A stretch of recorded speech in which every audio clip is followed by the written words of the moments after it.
നമസ്കാരം, P S C today YouTube ചാനലിലേക്ക് ഏവർക്കും സ്വാഗതം. സുഹൃത്തുക്കളെ, നമ്മൾ ഇന്ന് നോക്കാൻ പോകുന്നത് നമ്മുടെ higher secondary education laboratory assistant എക്സാമും അസിസ്റ്റന്റ് സെയിൽസ്മാൻ എക്സാമും അതുപോലെ കേരള ദേവസ്വം ബോർഡ് LDC എക്സാമും എത്തിക്കഴിഞ്ഞു. അതിനു വേണ്ടിയിട്ട് ഒരു 20-day സ്പ്രിന്റ് ചലഞ്ച് ക്ലാസ് നമ്മൾ അവതരിപ്പിക്കുന്നുണ്ട്. അതിന്റെ ഡേ 5 ആണെന്ന് സുഹൃത്തുക്കൾ ശ്രദ്ധിക്കുക. 20-day sprint challenge class day 5 ആണെന്ന്. കഴിഞ്ഞ ദിവസം നമ്മൾ ഒരു ക്വസ്റ്റ്യൻ പേപ്പറിന്റെ എക്സ്പ്ലനേഷൻ വീഡിയോ ആണ് നോക്കിയത്. അതിന്റെ സെക്കൻഡ് പാർട്ടാണെന്ന് എന്തൊക്കെയാണെന്ന് പഠിക്കാനുള്ളതെന്ന് നമുക്കൊന്ന് നോക്കാം. കഴിഞ്ഞ ദിവസം നമ്മൾ 9 ചോദ്യങ്ങളാണ് പറഞ്ഞു നിർത്തിയത്. ഇന്ന് 10ാമത്തെ ചോദ്യം. സുവർണ ചതുഷ്കോണം എന്നത് ഒരു ഡാഷ് ആണ്. ഉത്തരം എന്താണ്? ഹൈവേ ആണ്. സുവർണ ചതുഷ്കോണം എന്നറിയപ്പെടുന്നത് ഒരു ഹൈവേ ആണ്. നമുക്ക് നോക്കാം പ്രധാനപ്പെട്ട ദേശീയപാതകൾ. പ്രധാനപ്പെട്ട ഇന്ത്യയിലെ ദേശീയപാതകൾ. NH44 എന്ന് പറഞ്ഞാൽ ശ്രീനഗർ മുതൽ കന്യാകുമാരി വരെ നീണ്ടുകിടക്കുന്ന ഏറ്റവും നീളമുള്ള നാഷണൽ ഹൈവേ ആണ് NH44. ഇന്ത്യയിലെ ഏറ്റവും നീളം കൂടിയ ദേശീയപാത ഏതെന്ന് ചോദിച്ചാൽ അത് NH44 ആണ്. ഇന്ത്യയിൽ ഏറ്റവും നീളം കൂടിയ ദേശീയപാത എന്ന് ചോദിച്ചാൽ അത് NH44 ആണ്. ശ്രീനഗറിൽ നിന്നും കന്യാകുമാരി വരെ ഏകദേശം 4112 കിലോമീറ്റർ ദൂരമുണ്ട്. ആർക്ക്? NH44. ശ്രീനഗറിൽ നിന്ന് ആരംഭിച്ച് കന്യാകുമാരി വരെ എത്തുമ്പോഴേക്കും ഏകദേശം 4112 കിലോമീറ്റർ നീളമുണ്ട്. ആർക്ക്? NH44. വടക്ക് തെക്ക് ഇടനാഴിയുടെ അതായത് നോർത്ത് സൗത്ത് കോറിഡോറുടെ ഭാഗമായിട്ടുള്ള നാഷണൽ ഹൈവേ ഏതെന്ന് ചോദിച്ചാൽ അത് NH44 ആണ്. ഇമ്പോർട്ടന്റ് ആണ്. വടക്ക് തെക്ക് ഇടനാഴി അഥവാ നോർത്ത് സൗത്ത് കോറിഡോറുടെ ഭാഗമായിട്ടുള്ള ദേശീയപാത ഏതെന്ന് ചോദിച്ചാൽ അത് NH44 ആണ്. ജമ്മു കാശ്മീർ, ഹിമാചൽ പ്രദേശ്, പഞ്ചാബ്, ഹരിയാന, ന്യൂഡൽഹി, ഉത്തർപ്രദേശ്, മധ്യപ്രദേശ്, മഹാരാഷ്ട്ര, തെലുങ്കാന, ആന്ധ്രാപ്രദേശ്, കർണാടക, തമിഴ്നാട് എന്നീ 11 സംസ്ഥാനങ്ങളിലൂടെ ആര് കടന്നു പോകുന്നുണ്ട്? NH44 കടന്നു പോകുന്നുണ്ട്. ഇമ്പോർട്ടന്റ് ആണ്. അപ്പോ ജമ്മു കാശ്മീര്, ഹിമാചൽ പ്രദേശ്, പഞ്ചാബ്, ഹരിയാന, ഡൽഹി, ഉത്തർപ്രദേശ്, മധ്യപ്രദേശ്, മഹാരാഷ്ട്ര, തെലുങ്കാന, ആന്ധ്രാപ്രദേശ്, കർണാടക, തമിഴ്നാട് എന്നീ 11 സംസ്ഥാനങ്ങളിലൂടെയാണ് ആര് കടന്നു പോകുന്നത്? നമ്മുടെ NH44 അഥവാ ഇന്ത്യയിലെ ഏറ്റവും നീളം കൂടിയ ദേശീയപാത കടന്നു പോകുന്നത്. ഇതിൽ കേരളം നമ്മൾ പറഞ്ഞു. അപ്പോ കേരളം എന്ന് പറയുന്നത് എന്തിന്റെ ഭാഗമല്ല? NH44ന്റെ ഭാഗമല്ല. ഓർക്കുക. അടുത്തതാണ് NH27. ഇന്ത്യയിലെ രണ്ടാമത്തെ നീളം കൂടിയ ദേശീയപാതയാണ് NH27. ഇന്ത്യയിലെ രണ്ടാമത്തെ നീളം കൂടിയ ദേശീയപാത ഏതാണ്? NH27 ആണ്. ഗുജറാത്തിലെ പോർബന്ദറിനെ ആസാമിലെ സിൽച്ചാറുമായി ബന്ധിപ്പിക്കുന്നതാരെന്ന് ചോദിച്ചാൽ അത് NH27 ആണ്. ഓർക്കണേ, ഗുജറാത്തിലെ പോർബന്ദറിനെ ആസാമിലെ സിൽച്ചറുമായി ബന്ധിപ്പിക്കുന്ന നാഷണൽ ഹൈവേ എന്ന് ചോദിച്ചാൽ അത് NH27 ആണ്. ഇനി അറിയാനുള്ളത് കിഴക്കു പടിഞ്ഞാറൻ ഇടനാഴി അല്ലെങ്കിൽ ഈസ്റ്റ് വെസ്റ്റ് കോറിഡോറുടെ ഭാഗമായിട്ടുള്ള ദേശീയപാത ഏതെന്ന് ചോദിച്ചാൽ NH27 ആണ്. ഇമ്പോർട്ടന്റ് ആണ്. കിഴക്ക് പടിഞ്ഞാറ് ഇടനാഴി അഥവാ ഈസ്റ്റ് വെസ്റ്റ് കോറിഡോറുടെ ഭാഗമായിട്ടുള്ള ദേശീയപാത ഏതെന്ന് ചോദിച്ചാൽ അത് NH27 ആണ്. NH27ന്റെ ഏകദേശം ദൂരം എന്ന് പറയുന്നത് 3507 കിലോമീറ്റർ ആണ്. NH27ന്റെ ഏകദേശം ദൂരം എന്ന് പറയുന്നത് 3507 കിലോമീറ്റർ ആണ്. അടുത്തതാണ് NH48. ഡൽഹി മുതൽ ചെന്നൈ വരെ. NH48 ഡൽഹി മുതൽ ചെന്നൈ വരെയാണ്. ഡൽഹിയെ ചെന്നൈയുമായി ബന്ധിപ്പിക്കുന്നത് NH48. ഡൽഹിയെ ചെന്നൈയുമായി ബന്ധിപ്പിക്കുന്നത് NH48. ഗോൾഡൻ കോഡിലാറ്റർ പദ്ധതിയുടെ ഭാഗമായിരിക്കുന്ന ദേശീയപാത എന്ന് ചോദിച്ചാൽ അത് NH48 ആണ്. തെറ്റിപ്പോവരുത്. ജയ്പൂർ, അഹമ്മദാബാദ്, മുംബൈ, പൂനെ, ബാംഗ്ലൂരു തുടങ്ങിയ പ്രധാന നഗരങ്ങളിലൂടെ കടന്നു പോകുന്നു. ഇതിന്റെ നീളം എന്ന് പറയുന്നത് ഏകദേശം 2807 കിലോമീറ്റർ ആണ്. ഓർത്തോളനെ, ജയ്പൂര്, അഹമ്മദാബാദ്, മുംബൈ, പൂനെ, ബാംഗ്ലൂർ തുടങ്ങിയ പ്രധാന നഗരങ്ങളിലൂടെ ആര് കടന്നു പോകുന്നുണ്ട്? NH48 കടന്നു പോകുന്നുണ്ട്. അവസാനം എവിടെ വരും? നമ്മുടെ സൗത്ത് ഇന്ത്യൻ സംസ്ഥാനമായിട്ടുള്ള തമിഴ്നാട്ടിലെ ചെന്നൈയിനെയാണ് ബന്ധിപ്പിക്കുന്നത്. ഇതിന്റെ ഏകദേശ ദൂരം എത്രയാ? 2807 കിലോമീറ്റർ ആണ്. അടുത്തതാണ് NH16. ഏതാണ് NH16? പടിഞ്ഞാറൻ ബംഗാളിലെ കൊൽക്കത്തയെയും തമിഴ്നാട്ടിലെ ചെന്നൈയും തമ്മിൽ ബന്ധിപ്പിക്കുന്നതാണ് NH16. പടിഞ്ഞാറൻ ബംഗാളിലെ കൊൽക്കത്തയെയും തമിഴ്നാട്ടിലെ ചെന്നൈയുമായി ബന്ധിപ്പിക്കുന്നത് ആരാ? NH-16 ഇന്ത്യയുടെ കിഴക്കൻ തീരത്തിലൂടെയാണ് ഇത് കടന്നു പോകുന്നത്. വളരെ ഇമ്പോർട്ടന്റ് ആണ്. ഇന്ത്യയുടെ കിഴക്കൻ തീരത്തിലൂടെ കടന്നു പോകുന്ന ദേശീയപാത എന്ന് ചോദിച്ചാൽ അത് NH-16 ഇന്ത്യയുടെ കിഴക്കൻ തീരത്തിലൂടെ കടന്നു പോകുന്ന ദേശീയപാത ഏതാ? NH-16 ഇതിന്റെ ഏകദേശം ദൂരം എന്ന് പറയുന്നത് 1711 കിലോമീറ്റർ ആണ്. ഇതിന്റെ ഏകദേശ ദൂരം എത്രയാ? 1711 കിലോമീറ്റർ ആണ്. അടുത്തതാണ് NH-66. പഴയ NH-17 ഇപ്പോൾ അറിയപ്പെടുന്ന പേര് NH-66. പഴയ NH-17 അറിയപ്പെടുന്ന ഇപ്പോഴത്തെ പേരെന്താ? NH-66 എന്നാണ്. മഹാരാഷ്ട്രയിലെ പനവേലിൽ നിന്നും ആരംഭിച്ച് കന്യാകുമാരിയിൽ അവസാനിക്കുന്ന ദേശീയപാതയാണ് ഇത് NH-66. എന്താ ഇതിന്റെ ഇമ്പോർട്ടന്റ്? മഹാരാഷ്ട്രയിലെ പനവേലിൽ നിന്നും ആരംഭിച്ച് കന്യാകുമാരിയിൽ അവസാനിക്കുന്ന ദേശീയപാത ഏതാണ്? NH-66 ഇന്ത്യയുടെ തെക്കു പടിഞ്ഞാറൻ തീരത്തിലൂടെയാണ് ഇത് കടന്നു പോകുന്നത്. അപ്പോൾ ഇന്ത്യയുടെ തെക്കു പടിഞ്ഞാറൻ തീരം എന്ന് പറയുമ്പോൾ അറബിക്കടലിന് ആഭിമുഖ്യത്തിൽ കിടക്കുന്ന പ്രദേശങ്ങൾ, അതായത് നമ്മുടെ കേരളം ഉൾപ്പെടുന്ന പ്രദേശത്തിലൂടെ കടന്നു പോകുന്ന ദേശീയപാത ഏതാണ്? NH-66 മഹാരാഷ്ട്ര, ഗോവ, കർണാടകം, കേരളം, തമിഴ്നാട് എന്നീ സംസ്ഥാനങ്ങളിലൂടെ കടന്നു പോകുന്ന NH-66 ഏകദേശം 1622 കിലോമീറ്റർ ദൂരമുണ്ട്. ഓർക്കണം, NH-66 കടന്നു പോകുന്ന പ്രധാനപ്പെട്ട പ്രദേശങ്ങൾ ഏതൊക്കെയാ അല്ലെങ്കിൽ സംസ്ഥാനങ്ങൾ ഏതൊക്കെയാ? മഹാരാഷ്ട്ര, ഗോവ, കർണാടക, കേരളം, തമിഴ്നാട് എന്നീ സംസ്ഥാനങ്ങളിലൂടെയാണ്. ഇതിന്റെ ഏകദേശ ദൂരം എന്ന് പറയുന്നത് 1622 കിലോമീറ്റർ ആണ്. ഇതിൽ ഏറ്റവും പ്രധാനപ്പെട്ട കീ പോയിന്റ് എന്താ? കേരളത്തിലൂടെ കടന്നു പോകുന്ന ദേശീയപാത ഏതാ? NH-66 ആണ്. ഇനി നമുക്ക് നോക്കുവാനുള്ളതാണ് ഗോൾഡൻ ക്വാഡ്രിലാറ്ററൽ അഥവാ സുവർണ ചതുഷ്കോണം. ഇന്ത്യയിലെ 4 പ്രധാന മെട്രോ നഗരങ്ങളായ ഡൽഹി, കൊൽക്കത്ത, മുംബൈ, ചെന്നൈ എന്നിവയെ ബന്ധിപ്പിക്കുന്ന ദേശീയപാതയുടെ ഒരു ശൃംഖല അറിയപ്പെടുന്ന പേരാണ് ഗോൾഡൻ ക്വാഡ്രിലാറ്ററൽ എന്നുള്ള അല്ലെങ്കിൽ സുവർണ ചതുഷ്കോണം എന്നുള്ളത്. ഇന്ത്യയിലെ 4 പ്രധാന മെട്രോ നഗരങ്ങളായ ഡൽഹി, കൊൽക്കത്ത, മുംബൈ, ചെന്നൈ എന്നിവയെ ബന്ധിപ്പിക്കുന്ന ദേശീയപാതകളുടെ ഒരു ശൃംഖല അറിയപ്പെടുന്ന പേരാണ് എന്ത്? ഗോൾഡൻ ക്വാഡ്രിലാറ്ററൽ അഥവാ സുവർണ ചതുഷ്കോണം എന്ന പേരിൽ അറിയപ്പെടുന്നത്. ഇവിടെ പ്രധാനമായിട്ട് നോക്കുവാനുള്ളത് സുവർണ ചതുഷ്കോണം എന്തെന്ന് ചോദിച്ചാൽ ഇതൊരു ഹൈവേ പ്രോജക്റ്റ് ആണ്. രണ്ടാമത്തെ പോയിന്റ് നമ്മൾ ഓർക്കാനുള്ളത് എന്താണ്? സുവർണ ചതുഷ്കോണം കടന്നു പോകുന്ന പ്രധാനപ്പെട്ട നഗരങ്ങൾ ചോദിച്ചാൽ ഡൽഹി, കൊൽക്കത്ത, മുംബൈ, ചെന്നൈ ആണ്. ഓർക്കുക. 11ാമത്തെ ചോദ്യം, സതീഷ് ധവാൻ സ്പേസ് സെന്റർ സ്ഥിതി ചെയ്യുന്നത് ഏത് സംസ്ഥാനത്തിലാണ് എന്നാണ് ചോദിച്ചിരിക്കുന്നത്. ശരിയായ ഉത്തരം എന്താ സുഹൃത്തുക്കളെ? ആന്ധ്രാപ്രദേശ് ആണ്. നമുക്ക് എല്ലാവർക്കും അറിയാം സതീഷ് ധവാൻ സ്പേസ് സെന്റർ സ്ഥിതി ചെയ്യുന്ന സംസ്ഥാനം ഏതാ? ആന്ധ്രാപ്രദേശ് ആണ്. അപ്പോൾ നമുക്ക് ISROയുമായി ബന്ധപ്പെട്ടിട്ടുള്ള സ്ഥാപനങ്ങൾ എവിടെയാണ് സ്ഥിതി ചെയ്യുന്നതെന്ന് നോക്കാം. ISRO രൂപീകൃതമായ വർഷം 1969 ഓഗസ്റ്റ് മാസം 15-ാം തീയതി. ISRO രൂപീകൃതമായ വർഷം 1969 ഓഗസ്റ്റ് മാസം 15-ാം തീയതി. ആദ്യകാലങ്ങളിൽ PSC വർഷം മാത്രമേ ചോദിച്ചിരുന്നുള്ളൂ. ഇപ്പൊ കൃത്യമായ തീയതി കൂടി നമ്മൾ പഠിച്ചു വെക്കേണ്ടതുണ്ട്. അതുകൊണ്ട് 1969 ഓഗസ്റ്റ് മാസം 15-ാം തീയതിയാണ് ISRO രൂപീകൃതമായത്. ISROയുടെ ആസ്ഥാനം അന്തരീക്ഷ ഭവൻ ബാംഗ്ലൂർ ആണ്. ISROയുടെ ആസ്ഥാനം അന്തരീക്ഷ ഭവൻ ബാംഗ്ലൂർ. ബഹിരാകാശ വകുപ്പ് ബഹിരാകാശ കമ്മീഷൻ സ്ഥാപിതമായ വർഷം 1972 ബഹിരാകാശ വകുപ്പും ബഹിരാകാശ കമ്മീഷൻ സ്ഥാപിതമായ വർഷം 1972. ISRO ബഹിരാകാശ വകുപ്പിന് കീഴിലായ വർഷം 1972 ജൂൺ മാസം 1-ാം തീയതി. ISRO ബഹിരാകാശ വകുപ്പിന് കീഴിലായ വർഷം ചോദിച്ചാൽ 1972 ജൂൺ മാസം 1-ാം തീയതി. 1972 മുൻപ് ISRO ഏത് വകുപ്പിന് കീഴിലായിരുന്നു എന്ന് ചോദിച്ചാൽ അത് ആണവോർജ വകുപ്പിന് കീഴിലായിരുന്നു. 1972 മുൻപ് ISRO ഏത് വകുപ്പിന് കീഴിലായിരുന്നു എന്ന് ചോദിച്ചു കഴിഞ്ഞാൽ അത് ആണവോർജ വകുപ്പിന് കീഴിലായിരുന്നു. ഒന്നുകൂടി പറയാം സുഹൃത്തുക്കളെ, ശ്രദ്ധിക്കുക. ISRO രൂപീകൃതമായ വർഷം 1969 ഓഗസ്റ്റ് മാസം 15-ാം തീയതി. ISROയുടെ ആസ്ഥാനം അന്തരീക്ഷ ഭവൻ ബാംഗ്ലൂർ. ബഹിരാകാശ വകുപ്പും ബഹിരാകാശ കമ്മീഷൻ എന്നിവ സ്ഥാപിതമായ വർഷം 1972. ISRO ബഹിരാകാശ വകുപ്പിന് കീഴിലായ വർഷം 1972 ജൂൺ മാസം 1-ാം തീയതി. 1972 മുമ്പ് ISRO ഏത് വകുപ്പിന് കീഴിലായിരുന്നു? ആണവോർജ വകുപ്പിന് കീഴിലായിരുന്നു. ISROയുടെ ആദ്യത്തെ ചെയർമാൻ വിക്രം സാരാഭായ്. ISROയുടെ ആദ്യ ചെയർമാൻ ആരായിരുന്നു? വിക്രം സാരാഭായ് ആയിരുന്നു. ഇന്ത്യൻ ബഹിരാകാശ ഗവേഷണത്തിന്റെ പിതാവ് എന്നറിയപ്പെടുന്നത് വിക്രം സാരാഭായ് ആണ്. പഠിച്ചോളണേ, ഇന്ത്യൻ ബഹിരാകാശ ഗവേഷണത്തിന്റെ പിതാവ് എന്നറിയപ്പെടുന്നത് ആരാണ്? വിക്രം വിക്രം സാരാഭായി ആണ്.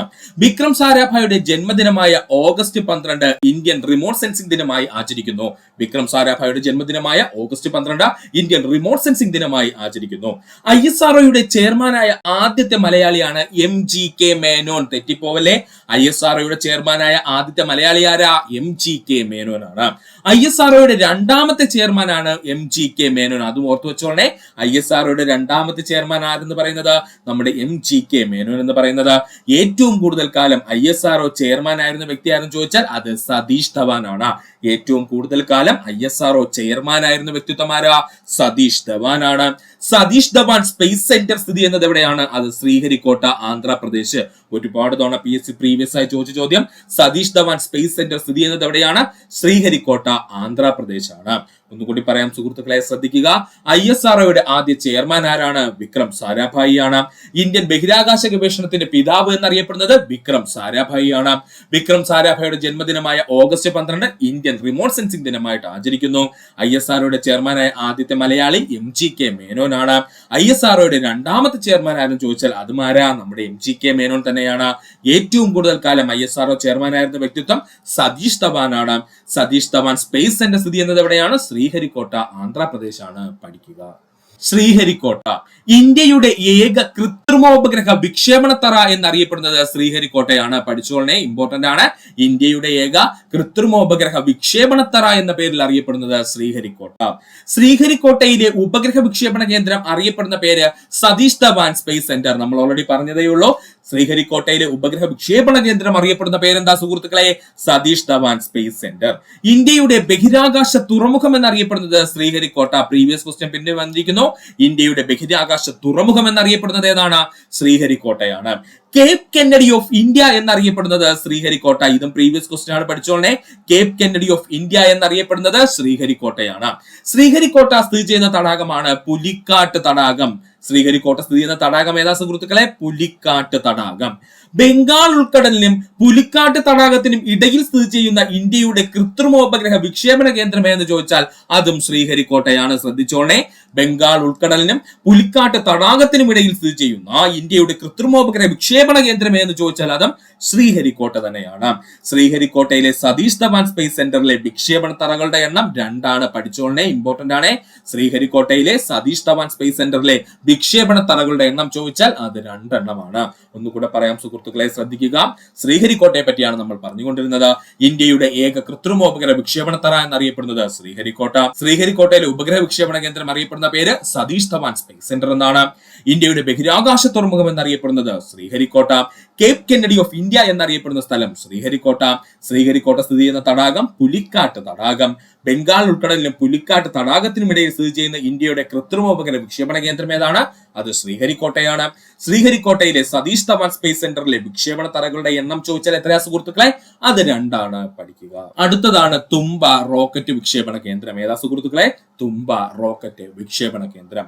തുമ്പ റോക്കറ്റ് വിക്ഷേപണ കേന്ദ്രത്തിന്റെ ആദ്യകാല നാമമായിരുന്നു തുമ്പ ഇക്വിറ്റോറിയൽ റോക്കറ്റ് ലോഞ്ചിങ് സ്റ്റേഷൻ അഥവാ ട്രെൽസ് എന്ന്. പഠിച്ചോളനെ, തുമ്പ റോക്കറ്റ് വിക്ഷേപണ കേന്ദ്രത്തിന്റെ ആദ്യകാല നാമം എന്താ? തുമ്പ ഇക്വിറ്റോറിയൽ റോക്കറ്റ് ലോഞ്ചിങ് സ്റ്റേഷൻ അഥവാ ട്രെൽസ് എന്ന്. തുമ്പ റോക്കറ്റ് വിക്ഷേപണ കേന്ദ്രം സ്ഥാപിതമായ വർഷം 1962. തുമ്പ റോക്കറ്റ് വിക്ഷേപണ കേന്ദ്രം സ്ഥാപിതമായ വർഷം 1962. തുമ്പയിൽ നിന്ന് വിക്ഷേപിച്ച ആദ്യ റോക്കറ്റ് ആണ് നൈക് അപ്പാച്ചെ. വർഷം 1963. തുമ്പയിൽ നിന്ന് വിക്ഷേപിച്ച ആദ്യത്തെ റോക്കറ്റ് ഏതാ സുഹൃത്തുക്കളെ? നൈക് അപ്പാച്ചെയാണ്. വർഷം 1963. ISROയുടെ കീഴിലുള്ള റോക്കറ്റ് വിക്ഷേപണ കേന്ദ്രം എന്ന് ചോദിച്ചാൽ അത് തുമ്പയാണ്. മറക്കരുത്, അത് എവിടെയാ സ്ഥിതി ചെയ്യുന്നത്? നമ്മുടെ തിരുവനന്തപുരം ജില്ലയിലാണ് കേട്ടോ. ISROയുടെ കീഴിലുള്ള റോക്കറ്റ് വിക്ഷേപണ കേന്ദ്രം എന്ന് ചോദിച്ചാൽ അത് തുമ്പയാണ്. തുമ്പ സ്ഥിതി ചെയ്യുന്ന ജില്ല ഏതാ? തിരുവനന്തപുരം ജില്ലയിലാണ്. തുമ്പ റോക്കറ്റ് വിക്ഷേപണ കേന്ദ്രം ഐക്യരാഷ്ട്രസഭയ്ക്ക് സമർപ്പിച്ച വർഷം 1968. പ്രീവിയസ് ക്വസ്റ്റ്യൻ ആണ്, പഠിച്ചോളനെ. തുമ്പ റോക്കറ്റ് വിക്ഷേപണ കേന്ദ്രം ഐക്യരാഷ്ട്രസഭയ്ക്ക് സമർപ്പിച്ച വർഷം 1968. തുമ്പ റോക്കറ്റ് വിക്ഷേപണ കേന്ദ്രം ഐക്യരാഷ്ട്രസഭയ്ക്ക് സമർപ്പിച്ചത് ആരെന്ന് ചോദിച്ചാൽ അത് ഇന്ദിരാഗാന്ധിയാണ്. പഠിച്ചോളനെ, തുമ്പ റോക്കറ്റ് വിക്ഷേപണ കേന്ദ്രം ഐക്യരാഷ്ട്രസഭയ്ക്ക് സമർപ്പിച്ച ഇന്ത്യൻ പ്രധാനമന്ത്രി ആരാ? ഇന്ദിരാഗാന്ധിയാണ്. വിക്രം സാരാഭായ് സ്പേസ് സെന്റർ എന്ന പേരിൽ അറിയപ്പെടുന്നത് തുമ്പ റോക്കറ്റ് വിക്ഷേപണ കേന്ദ്രം. നമ്മുടെ വിക്രം സാരാഭായിയുടെ ഓർമ്മയാർത്ഥം വിക്രം സാരാഭായ് സ്പേസ് സെന്റർ എന്ന പേരിൽ അറിയപ്പെടുന്നത് തുമ്പ റോക്കറ്റ് വിക്ഷേപണ കേന്ദ്രമാണ്. ഒന്നുകൂടി പറയാം സുഹൃത്തുക്കളെ, ശ്രദ്ധിക്കുക. തുമ്പ റോക്കറ്റ് വിക്ഷേപണ കേന്ദ്രത്തെ പറ്റിയാണ് നമ്മൾ പറഞ്ഞുകൊണ്ടിരുന്നത്. തുമ്പ റോക്കറ്റ് വിക്ഷേപണ കേന്ദ്രത്തിന്റെ ആദ്യകാല നാമം എന്തായിരുന്നു? തുമ്പ ഇക്വിറ്റോറിയൽ റോക്കറ്റ് ലോഞ്ചിങ് സ്റ്റേഷൻ അഥവാ ട്രെൽസ് എന്നായിരുന്നു. തുമ്പ റോക്കറ്റ് വിക്ഷേപണ കേന്ദ്രം സ്ഥാപിതമായ വർഷം 1962 തുമ്പയിൽ നിന്ന് വിക്ഷേപിച്ച ആദ്യത്തെ റോക്കറ്റ് നൈക് അപ്പാച്ചെയാണ്. വർഷം 1963. ISROയുടെ കീഴിലുള്ള റോക്കറ്റ് വിക്ഷേപണ കേന്ദ്രം എന്ന് ചോദിച്ചാൽ തുമ്പയാണ്. അത് എവിടെയാണ് സ്ഥിതി ചെയ്യുന്നത്? നമ്മുടെ കേരളത്തിലെ തിരുവനന്തപുരം ജില്ലയിലാണ്. തുമ്പ റോക്കറ്റ് വിക്ഷേപണ കേന്ദ്രം ഐക്യരാഷ്ട്രസഭയ്ക്ക് സമർപ്പിച്ച വർഷം 1968. തുമ്പ റോക്കറ്റ് വിക്ഷേപണ കേന്ദ്രം ഐക്യരാഷ്ട്രസഭയ്ക്ക് സമർപ്പിച്ച ഇന്ത്യയുടെ പ്രധാനമന്ത്രി ആരാ? ഇന്ദിരാഗാന്ധി ആയിരുന്നു. വിക്രം സാരാഭായ് സ്പേസ് സെന്റർ എന്ന പേരിൽ അറിയപ്പെട്ടിരുന്നത് തുമ്പ റോക്കറ്റ് വിക്ഷേപണ കേന്ദ്രമായിരുന്നു. ISROയുമായി ബന്ധപ്പെട്ട് പ്രവർത്തിക്കുന്ന സ്ഥാപനങ്ങളാണ് നമ്മൾ ഇനി നോക്കാൻ പോകുന്നത്. ISROയുമായി ബന്ധപ്പെട്ട് പ്രവർത്തിക്കുന്ന സ്ഥാപനങ്ങളിൽ നിന്നാണ് PSC ഇപ്പോ ക്വസ്റ്റ്യൻസ് ചോദിച്ചുകൊണ്ടിരിക്കുന്നത്. വളരെ ഇമ്പോർട്ടന്റ് ആണ് ISROയുമായി ബന്ധപ്പെട്ടിരിക്കുന്ന അല്ലെങ്കിൽ ബന്ധപ്പെട്ട് പ്രവർത്തിക്കുന്ന സ്ഥാപനങ്ങൾ. ആദ്യമായി പഠിക്കേണ്ടതാണ് സതീഷ് ധവാൻ സ്പേസ് സെന്റർ. നമ്മൾ ഒത്തിരി തവണ എടുത്തു പറഞ്ഞ പോയിന്റ്സ് ആണ്, എന്നാൽ നമുക്ക് ഒന്നുകൂടെ പഠിക്കാം. Satish Dhawan space centre Indian space research ഓർഗനൈസേഷന്റെ കീഴിലുള്ള പ്രധാന ഉപഗ്രഹ വിക്ഷേപണ കേന്ദ്രമാണ് Satish Dhawan space centre. Indian space research organisation അഥവാ ISROയുടെ കീഴിലുള്ള പ്രധാന ഉപഗ്രഹ വിക്ഷേപണ കേന്ദ്രമാണ് Satish Dhawan space centre. Satish Dhawan space centre സ്ഥാപിതമായ വർഷം 1971. ഡേറ്റ് പഠിച്ചോളേ. സതീഷ് ധവാൻ സ്പേസ് സെന്റർ സ്ഥാപിതമായ വർഷം 1971. സതീഷ് ധവാൻ സ്പേസ് സെന്റർ സ്ഥിതി ചെയ്യുന്നത് ശ്രീഹരിക്കോട്ട, ആന്ധ്രാപ്രദേശ്. സതീഷ് ധവാൻ സ്പേസ് സെന്റർ സ്ഥിതി ചെയ്യുന്നത് ശ്രീഹരിക്കോട്ട, ആന്ധ്രാപ്രദേശ്. സതീഷ് ധവാൻ സ്പേസ് സെന്റർ പുനർനാമകരണം ചെയ്ത വർഷം 2002. ഇമ്പോർട്ടന്റ് ആണ്. സതീഷ് ധവാൻ സ്പേസ് സെന്റർ പുനർനാമകരണം ചെയ്ത വർഷം 2002. ISRO സാറ്റലൈറ്റ് സെന്റർ സ്ഥാപിതമായ വർഷം 1972. ISROയുടെ സാറ്റലൈറ്റ് സെന്റർ സ്ഥാപിതമായ വർഷം ചോദിച്ചാൽ അത് 1972. ഒന്നുകൂടി പറയാം സുഹൃത്തുക്കളെ, ശ്രദ്ധിക്കുക. ISROയുമായി ബന്ധപ്പെട്ട് പ്രവർത്തിക്കുന്ന സ്ഥാപനങ്ങളെ പറ്റിയാണ് നമ്മൾ പറഞ്ഞുകൊണ്ടിരുന്നത്. ആദ്യം നമ്മൾ ഏതാ പറഞ്ഞത്? സതീഷ് ധവാൻ സ്പേസ് സെന്ററിനെ പറ്റിയാണ്. ഇന്ത്യൻ സ്പേസ് റിസർച്ച് ഓർഗനൈസേഷൻ അഥവാ ISROയുടെ കീഴിലുള്ള പ്രധാന ഉപഗ്രഹ വിക്ഷേപണ കേന്ദ്രം ഏതാ? അത് സതീഷ് ധവാൻ സ്പേസ് സെന്റർ ആണ്. സതീഷ് ധവാൻ സ്പേസ് സെന്റർ സ്ഥാപിതമായ വർഷം 1971. സതീഷ് ധവാൻ സ്പേസ് സെന്റർ സ്ഥിതി ചെയ്യുന്നത് ശ്രീഹരിക്കോട്ട, ആന്ധ്രാപ്രദേശ്. സതീഷ് ധവാൻ സ്പേസ് സെന്റർ എന്ന് പുനർനാമകരണം ചെയ്യപ്പെട്ട വർഷം 2002. ISRO സാറ്റലൈറ്റ് സെന്റർ സ്ഥാപിതമായ വർഷം 1972. പഠിക്കുക. അടുത്തതാണ് സ്പേസ് ആപ്ലിക്കേഷൻ സെന്റർ. എന്താണ് space application centre? Space application centre സ്ഥാപിതമായ വർഷവും 1972 തന്നെയാണ്. സ്പേസ് ആപ്ലിക്കേഷൻ സെന്റർ സ്ഥാപിതമായ വർഷവും 1972 തന്നെയാണ്. സ്പേസ് ആപ്ലിക്കേഷൻ സെന്ററിന്റെ ആസ്ഥാനം അഹമ്മദാബാദ്. PSC പ്രീവിയസ് ക്വസ്റ്റ്യൻ ആണ് പറയുന്നത്, പഠിച്ചോളണേ. സ്പേസ് ആപ്ലിക്കേഷൻ സെന്ററിന്റെ ആസ്ഥാനം ചോദിച്ചാൽ അത് അഹമ്മദാബാദ് ആണ്. ISRO ബഹിരാകാശ ദൗത്യങ്ങൾക്ക് ആവശ്യമായ ഉപകരണങ്ങളുടെ രൂപകൽപ്പനയുമായി ബന്ധപ്പെട്ടിരിക്കുന്ന സ്ഥാപനം സ്പേസ് ആപ്ലിക്കേഷൻ സെന്റർ. ഇമ്പോർട്ടന്റ് ആണ്. ISROയുടെ ബഹിരാകാശ ദൗത്യങ്ങൾക്ക് ആവശ്യമായിട്ടുള്ള ഉപകരണങ്ങളുടെ രൂപകൽപ്പനയുമായി ബന്ധപ്പെട്ടിരിക്കുന്ന സ്ഥാപനം ചോദിച്ചാൽ ഏതാത്? സ്പേസ് ആപ്ലിക്കേഷൻ സെന്റർ ആണ്. ഒന്നുകൂടി പറയാം സുഹൃത്തുക്കളെ, ശ്രദ്ധിക്കുക. സ്പേസ് ആപ്ലിക്കേഷൻ സെന്ററിനെ പറ്റിയാണ് നമ്മൾ പറഞ്ഞുകൊണ്ടിരുന്നത്. സ്പേസ് ആപ്ലിക്കേഷൻ സെന്റർ സ്ഥാപിതമായ വർഷം 1972. സ്പേസ് ആപ്ലിക്കേഷൻ സെന്ററിന്റെ ആസ്ഥാനം ചോദിച്ചാൽ അത് അഹമ്മദാബാദ് ആണ്. ISRO ബഹിരാകാശ ദൗത്യങ്ങൾക്ക് ആവശ്യമായ ഉപകരണങ്ങളുടെ രൂപകൽപ്പനയുമായി ബന്ധപ്പെട്ടിരിക്കുന്ന സ്ഥാപനം സ്പേസ് ആപ്ലിക്കേഷൻ സെന്റർ ആണ്. പഠിക്കുക. അടുത്തതാണ് physical research laboratory. Physical research ലബോറട്ടറിയുടെ സ്ഥാപകൻ Vikram Sarabhai. Physical research laboratory സ്ഥാപകൻ ആരാണ്? വിക്രം സാരാഭായ് ആണ്. ഫിസിക്കൽ റിസർച്ച് ലബോറട്ടറി സ്ഥാപിതമായ വർഷം 1947. ഫിസിക്കൽ റിസർച്ച് ലബോറട്ടറി സ്ഥാപിതമായ വർഷം 1947. Cradle of space science in India എന്നറിയപ്പെടുന്നത് ഫിസിക്കൽ റിസർച്ച് ലബോറട്ടറി ആണ്. പ്രീവിയസ് ക്വസ്റ്റ്യൻ ആണ്, പഠിച്ചോളനെ. ക്രാഡിൽ ഓഫ് അല്ലെങ്കിൽ തൊട്ടിൽ എന്ന് പറയില്ല, അതിനാണ് ക്രാഡിൽ എന്ന് പറയുന്നത്. Cradle of space science in India എന്നറിയപ്പെടുന്നത് എന്താണ്? അത് ഫിസിക്കൽ റിസർച്ച് ലബോറട്ടറി ആണ്. അല്ലെങ്കിൽ PSC ചോദിക്കും ദ ഇന്ത്യൻ സ്പേസ് സയൻസിന്റെ കളിത്തൊട്ടിൽ എന്നറിയപ്പെടുന്നത് എന്തെന്ന് ചോദിച്ചാൽ അതും എന്താണ്? ഫിസിക്കൽ റിസർച്ച് ലബോറട്ടറി തന്നെയാണ്. ബഹിരാകാശ പേടകങ്ങളുടെ ഭൗതികപരമായ കാര്യക്ഷമത ഉറപ്പുവരുത്തുകയും ഭൂമിക്ക് പുറത്തുള്ള സാഹചര്യങ്ങളെ കൃത്രിമമായി നിർമ്മിച്ച് പരീക്ഷണങ്ങൾ നടത്തുകയും ചെയ്യുന്ന ISROയുടെ സ്ഥാപനം അറിയപ്പെടുന്ന പേരാണ് ഫിസിക്കൽ റിസർച്ച് ലബോറട്ടറി. ഇമ്പോർട്ടന്റ് ആണ്. ബഹിരാകാശ പേടകങ്ങളുടെ ഭൗതികപരമായ കാര്യക്ഷമത ഉറപ്പുവരുത്തുകയും ഭൂമിക്ക് പുറത്തുള്ള സാഹചര്യങ്ങളെ കൃത്രിമമായി നിർമ്മിച്ച് പരീക്ഷണങ്ങൾ നടത്തുകയും ചെയ്യുന്ന ISROയുടെ സ്ഥാപനം അറിയപ്പെടുന്ന പേരാണ് ഫിസിക്കൽ റിസർച്ച് ലബോറട്ടറി. ഒന്നുകൂടി പറയാം സുഹൃത്തുക്കളെ, ശ്രദ്ധിക്കുക. ഫിസിക്കൽ റിസർച്ച് ലബോറട്ടറിയെ പറ്റിയാണ് നമ്മൾ പറഞ്ഞുകൊണ്ടിരുന്നത്. ഫിസിക്കൽ റിസർച്ച് ലബോറട്ടറിയുടെ സ്ഥാപകനാര? വിക്രം സാരാഭായ് ആണ്. ഫിസിക്കൽ റിസർച്ച് ലബോറട്ടറി സ്ഥാപിതമായ വർഷം 1947.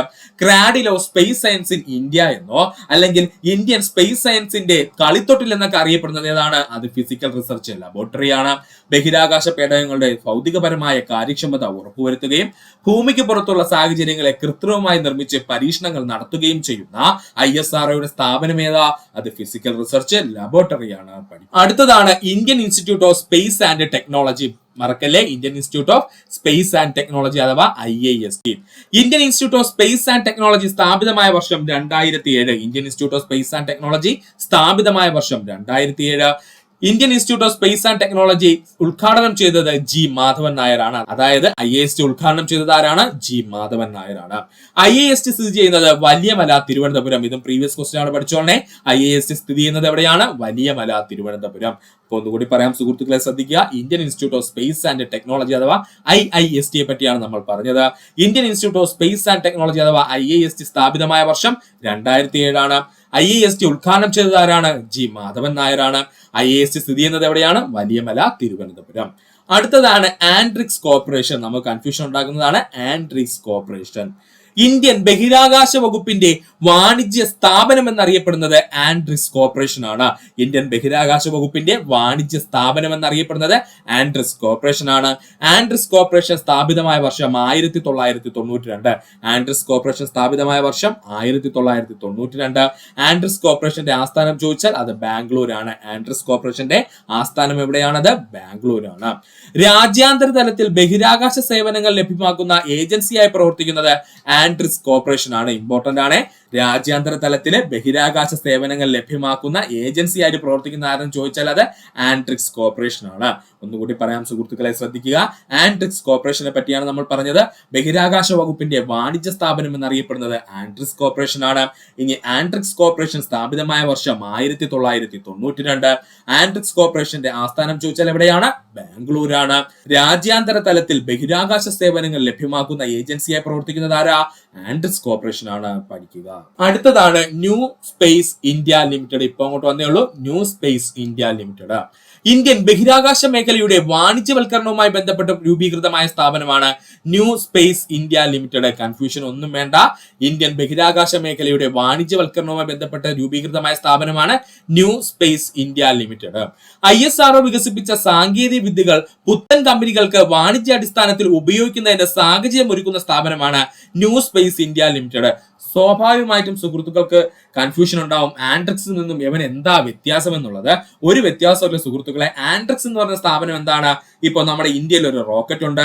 ആ റോക്കറ്റിനകത്ത് നമുക്ക് മറ്റു പല രാജ്യങ്ങളുടെ സാറ്റലൈറ്റ് കൊണ്ടുപോകാൻ പറ്റുമല്ലേ? അപ്പൊ ഇങ്ങനെയുള്ള സാറ്റലൈറ്റുകൾക്ക് വേണ്ടിയിട്ടുള്ള ടെൻഡർ പിടിക്കുക, അല്ലെങ്കിൽ ഇങ്ങനെയുള്ള സാറ്റലൈറ്റുകളെ നമ്മൾ കൊണ്ടുപോകാനായിട്ട് ഇന്ത്യ കാര്യക്ഷമമാണെന്ന് മറ്റു രാജ്യങ്ങളെ അറിയിക്കുക, അവിടെ സാറ്റലൈറ്റുകൾ കൊണ്ടുവന്ന് നമ്മുടെ ഇന്ത്യയിലെ റോക്കറ്റ് ഉപയോഗിച്ച് സ്പേസിൽ എത്തിക്കുക, ഇതൊക്കെയാണ് ആൻഡ്രിക്സിന്റെ ജോലി. എന്നാൽ നേരെ തിരിച്ച് ന്യൂ സ്പേസ് ഇന്ത്യ ലിമിറ്റഡ് ചെയ്യുന്നത് എന്താണെന്ന് ചോദിച്ചാൽ നമ്മുടെ ഇന്ത്യയുടെ സ്വന്തം റോക്കറ്റ് മറ്റു രാജ്യങ്ങൾക്ക് കൊടുക്കുന്നു. അതായത് നമ്മുടെ ടെക്നോളജി മറ്റു രാജ്യങ്ങൾക്ക് കൊടുക്കുന്നു, അല്ലെങ്കിൽ നമ്മുടെ റോക്കറ്റുകൾ തന്നെ മറ്റു രാജ്യങ്ങൾക്ക് കൊടുക്കുന്നു, അല്ലെങ്കിൽ സ്പേസിലെ പല പ്രോഗ്രാമുകൾക്ക് വേണ്ടി നമ്മൾ ഉണ്ടാക്കുന്ന പുതിയ പുതിയ ഡിവൈസുകൾ എന്ത് ചെയ്യുന്നു? പല രാജ്യത്തിന് കൊടുക്കുന്നു. ഇങ്ങനെയുള്ള കാര്യങ്ങളാണ് ആര് ചെയ്യുന്നത്? ഈ ന്യൂ സ്പേസ് ഇന്ത്യ ലിമിറ്റഡ് ചെയ്യുന്നത്. ഇതാണ് ഇവർ തമ്മിലുള്ള പ്രധാനപ്പെട്ട വ്യത്യാസം എന്ന് പറഞ്ഞാൽ കേട്ടോ. അപ്പോൾ ISRO വികസിപ്പിച്ച സാങ്കേതിക വിദ്യകൾ പുത്തൻ കമ്പനികൾക്ക് വാണിജ്യാടിസ്ഥാനത്തിൽ ഉപയോഗിക്കുന്നതിന് സാഹചര്യം ഒരുക്കുന്ന സ്ഥാപനമാണ് ന്യൂ സ്പേസ് ഇന്ത്യ ലിമിറ്റഡ് എന്ന് പറഞ്ഞു കഴിഞ്ഞാൽ. ന്യൂ സ്പേസ് ഇന്ത്യ ലിമിറ്റഡിന്റെ ആസ്ഥാനം ബാംഗ്ലൂരാണ്. പഠിച്ചോളെ. ന്യൂ സ്പേസ് ഇന്ത്യ ലിമിറ്റഡിന്റെ ആസ്ഥാനം ഏതാണ്? ബാംഗ്ലൂരാണ്. ന്യൂ സ്പേസ് ഇന്ത്യ ലിമിറ്റഡ് രൂപീകൃതമായ വർഷം 2019 മാർച്ച് മാസം 6-ാം തീയതിയാണ്. ഇമ്പോർട്ടന്റ് ആണ്. ന്യൂ സ്പേസ് ഇന്ത്യ ലിമിറ്റഡ് രൂപീകൃതമായ വർഷം 2019 മാർച്ച് മാസം 6-ാം തീയതിയാണ്. ഒന്നുകൂടി പറയാം സുഹൃത്തുക്കളെ, ശ്രദ്ധിക്കുക. ന്യൂ സ്പേസ് ഇന്ത്യ ലിമിറ്റഡിനെ പറ്റിയാണ് നമ്മൾ പറഞ്ഞത്. ഇന്ത്യൻ ബഹിരാകാശ മേഖലയുടെ വാണിജ്യവൽക്കരണവുമായി ബന്ധപ്പെട്ട രൂപീകൃതമായ സ്ഥാപനം ന്യൂ സ്പേസ് ഇന്ത്യ ലിമിറ്റഡ് ആണ്. ISRO വികസിപ്പിച്ച സാങ്കേതിക വിദ്യകൾ പുത്തൻ കമ്പനികൾക്ക് വാണിജ്യാടിസ്ഥാനത്തിൽ ഉപയോഗിക്കുന്നതിന് സാഹചര്യം ഒരുക്കി കൊടുക്കുന്ന സ്ഥാപനം എന്ന് ചോദിച്ചാൽ അത് ന്യൂ സ്പേസ് ഇന്ത്യ ലിമിറ്റഡ് ആണ്. ന്യൂ സ്പേസ് ഇന്ത്യ ലിമിറ്റഡിന്റെ ആസ്ഥാനം ചോദിച്ചാൽ ബാംഗ്ലൂരാണ്. ന്യൂ സ്പേസ് ഇന്ത്യ ലിമിറ്റഡ് രൂപീകൃതമായ വർഷം 2019 മാർച്ച് 6-ആണ്. 12ാമത്തെ ചോദ്യം, ആദിത്യ L1 ദൗത്യത്തിന് ഉപയോഗിച്ച റോക്കറ്റ് ഏതെന്നാണ്? ആദിത്യ L1 ദൗത്യത്തിന് ഉപയോഗിച്ച റോക്കറ്റ് ഏതെന്നാണ് ചോദിച്ചിരിക്കുന്നത്. ഉത്തരം PSLV ആണ്. ഇത് ഓൾറെഡി നമ്മുടെ ക്ലാസ്സിൽ കഴിഞ്ഞ ദിവസം പറഞ്ഞതാണ്. എന്നാലും നമുക്ക് ഒന്നുകൂടി പറയാം. ഇത്തവണ നമ്മൾ പറയാൻ പോകുന്നത് 2025 നമ്മുടെ ISRO നടത്തിയ പ്രധാനപ്പെട്ട കുറച്ച് മിഷൻസ് ആണ്. അവ ഏതൊക്കെയാണെന്ന് നമുക്കൊന്ന് നോക്കാം. ആദ്യമായിട്ട് പഠിക്കേണ്ടതാണ് ഗഗൻയാൻ 1. എന്താണ് ഗഗൻയാൻ 1? അതായത് ഗഗൻയാൻ പദ്ധതിയുടെ ഭാഗമായിട്ടുള്ള ആദ്യ അൺക്രൂഡ് ടെസ്റ്റ് ഫ്ലൈറ്റ് ആണ്. അതായത് മനുഷ്യരെ കയറ്റാതെ ഗഗൻയാൻ പദ്ധതിക്ക് വേണ്ടിയിട്ട് നമ്മൾ എന്ത് ചെയ്യുന്നു, ഫ്ലൈറ്റ് ഒന്ന് പറത്തി തിരിച്ചുകൊണ്ടൊന്ന് ഇറക്കി. ഇതിനെയാണ് അൺക്രൂഡ് ടെസ്റ്റ് ഫ്ലൈറ്റ് എന്ന് പറയുന്നത്.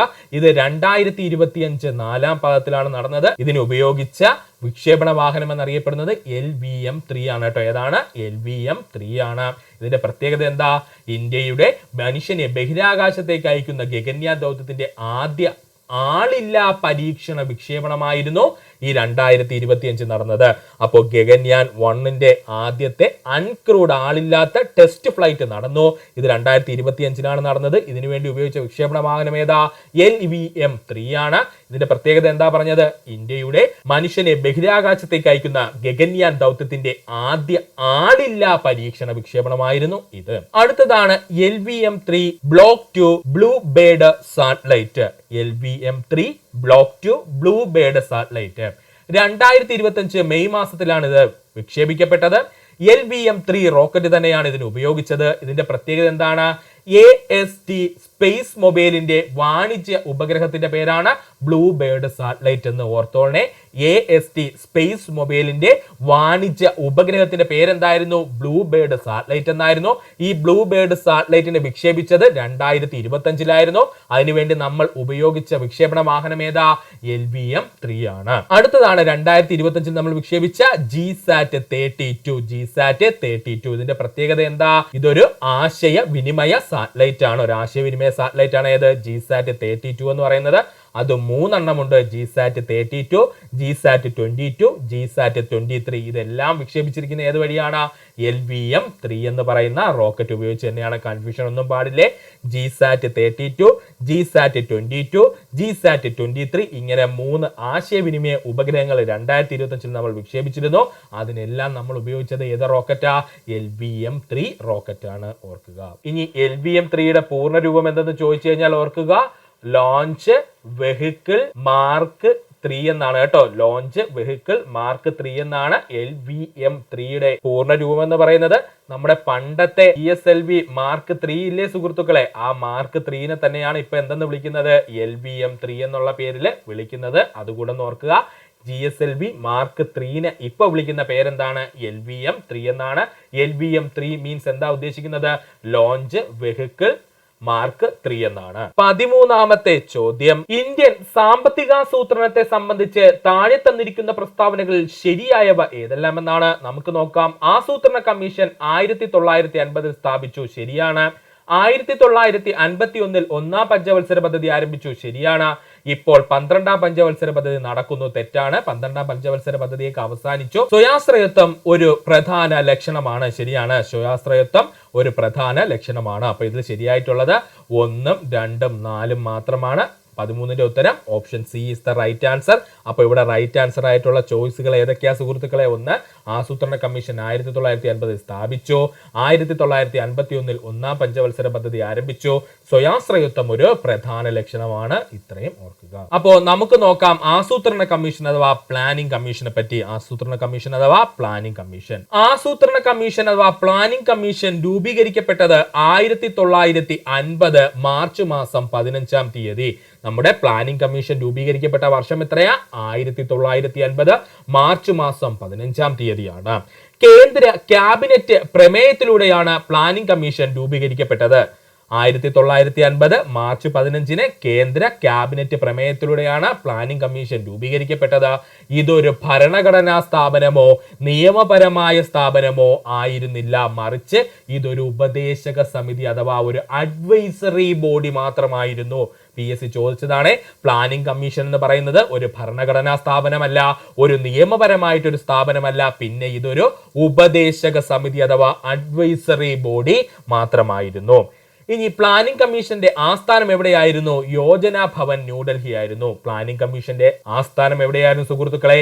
യോജന ഭവൻ ന്യൂഡൽഹി ആയിരുന്നു. പ്ലാനിംഗ് കമ്മീഷൻ എന്ന ആശയം ഏതു രാജ്യത്തിൽ നിന്നാണ് നമുക്ക് ലഭിച്ചതെന്ന് ചോദിച്ചാൽ സോവിയറ്റ് യൂണിയനിൽ നിന്നുള്ള പഞ്ചവത്സര പദ്ധതികളുടെ മാതൃക സ്വീകരിച്ചാണ് നമ്മൾ എന്ത് ചെയ്തത്? പ്ലാനിംഗ് കമ്മീഷൻ രൂപീകരിച്ചത്. അപ്പോൾ പ്ലാനിംഗ് കമ്മീഷൻ എന്ന ഐഡിയ നമുക്ക് എവിടെ നിന്ന് കിട്ടിയെന്ന് ചോദിച്ചാൽ സോവിയറ്റ് യൂണിയനിൽ ഉണ്ടായിരുന്ന പഞ്ചവത്സര പദ്ധതിയുടെ ഭാഗമായിട്ട് അല്ലെങ്കിൽ ആ മാതൃകയാണ് നമ്മൾ എന്തിനു സ്വീകരിച്ചത്?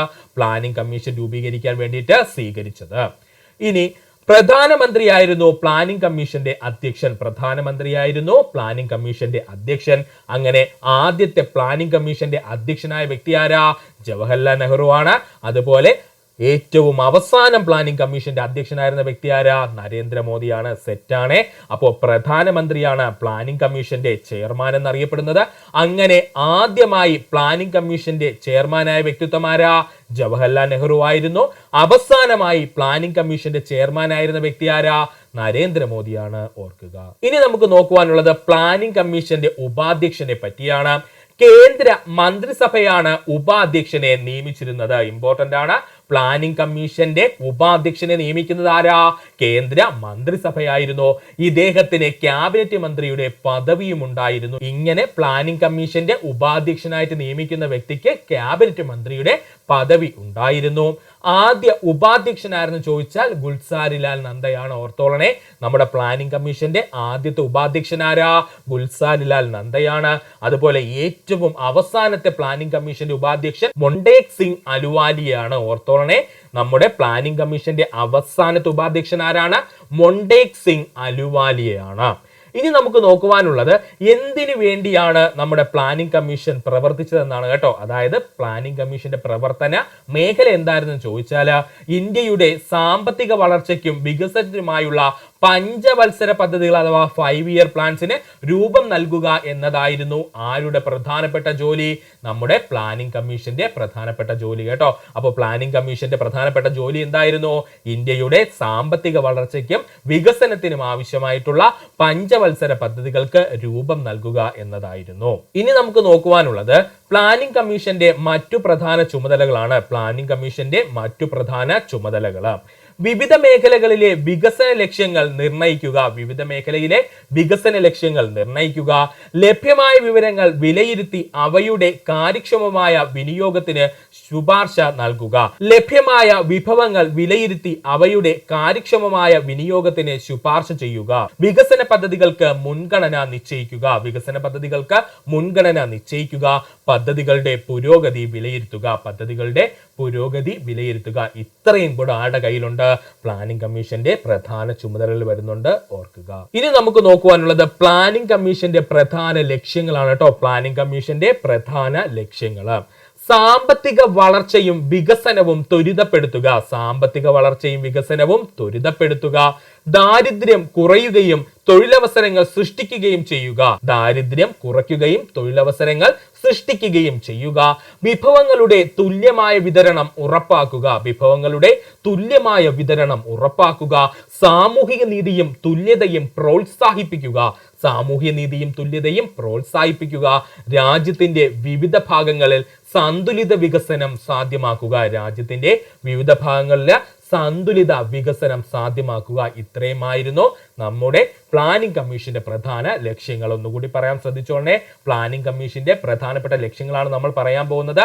സാമ്പത്തിക വളർച്ചയും വികസനവും ത്വരിതപ്പെടുത്തുക, ദാരിദ്ര്യം കുറയ്ക്കുകയും തൊഴിലവസരങ്ങൾ സൃഷ്ടിക്കുകയും ചെയ്യുക, വിഭവങ്ങളുടെ തുല്യമായ വിതരണം ഉറപ്പാക്കുക, സാമൂഹ്യ നീതിയും തുല്യതയും പ്രോത്സാഹിപ്പിക്കുക, രാജ്യത്തിന്റെ വിവിധ ഭാഗങ്ങളിൽ സന്തുലിത വികാസം സാധ്യമാക്കുക. ഇനി നമ്മൾ ലാസ്റ്റ് പോയിന്റിലോട്ട് കടക്കാൻ പോവുകയാണ്. നരേന്ദ്രമോദി സർക്കാർ 2014 പ്ലാനിംഗ് കമ്മീഷൻ നിർത്തലാക്കുകയും 2015 ജനുവരി 1 പകരം നീതി ആയോഗ് അഥവാ national institution for transforming India രൂപീകരിക്കുകയും ചെയ്തു. ഓർക്കണേ, നരേന്ദ്രമോദി സർക്കാർ 2014 പ്ലാനിംഗ് കമ്മീഷൻ ഒഫീഷ്യലായിട്ട് നിർത്തലാക്കുകയും 2015 ജനുവരി 1 പകരമായിട്ട്, അതായത് പ്ലാനിംഗ് കമ്മീഷന് പകരമായിട്ട് നീതി ആയോഗ് അഥവാ national institution for transforming India രൂപീകരിക്കുകയും ചെയ്തു. ഇത്രയുമെങ്കിലും നമ്മൾ എക്സാം ഓറിയന്റഡ് ആയിട്ട് പ്ലാനിംഗ് കമ്മീഷനുമായി ബന്ധപ്പെട്ട് പഠിച്ചു വെക്കണം. നമ്മുടെ 14ാമത്തെ ചോദ്യം ഹരിത വിപ്ലവവുമായി ബന്ധമല്ല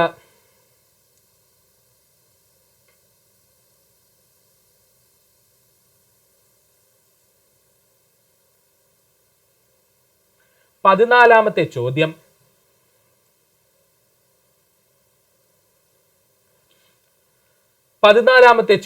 ഹരിത വിപ്ലവവുമായി ബന്ധമില്ലാത്തത് ഏതെന്നാണ്.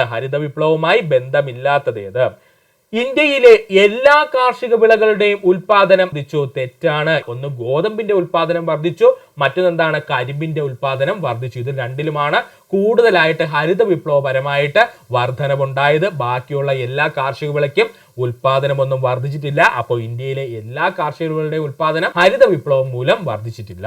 ഡോക്ടർ എസ് സ്വാമിനാഥൻ പ്രധാന പങ്ക് വഹിച്ചു. ശരിയാണ്, ഡോക്ടർ എസ് സ്വാമിനാഥനാണ് പ്രധാന പങ്ക് വഹിച്ചത്.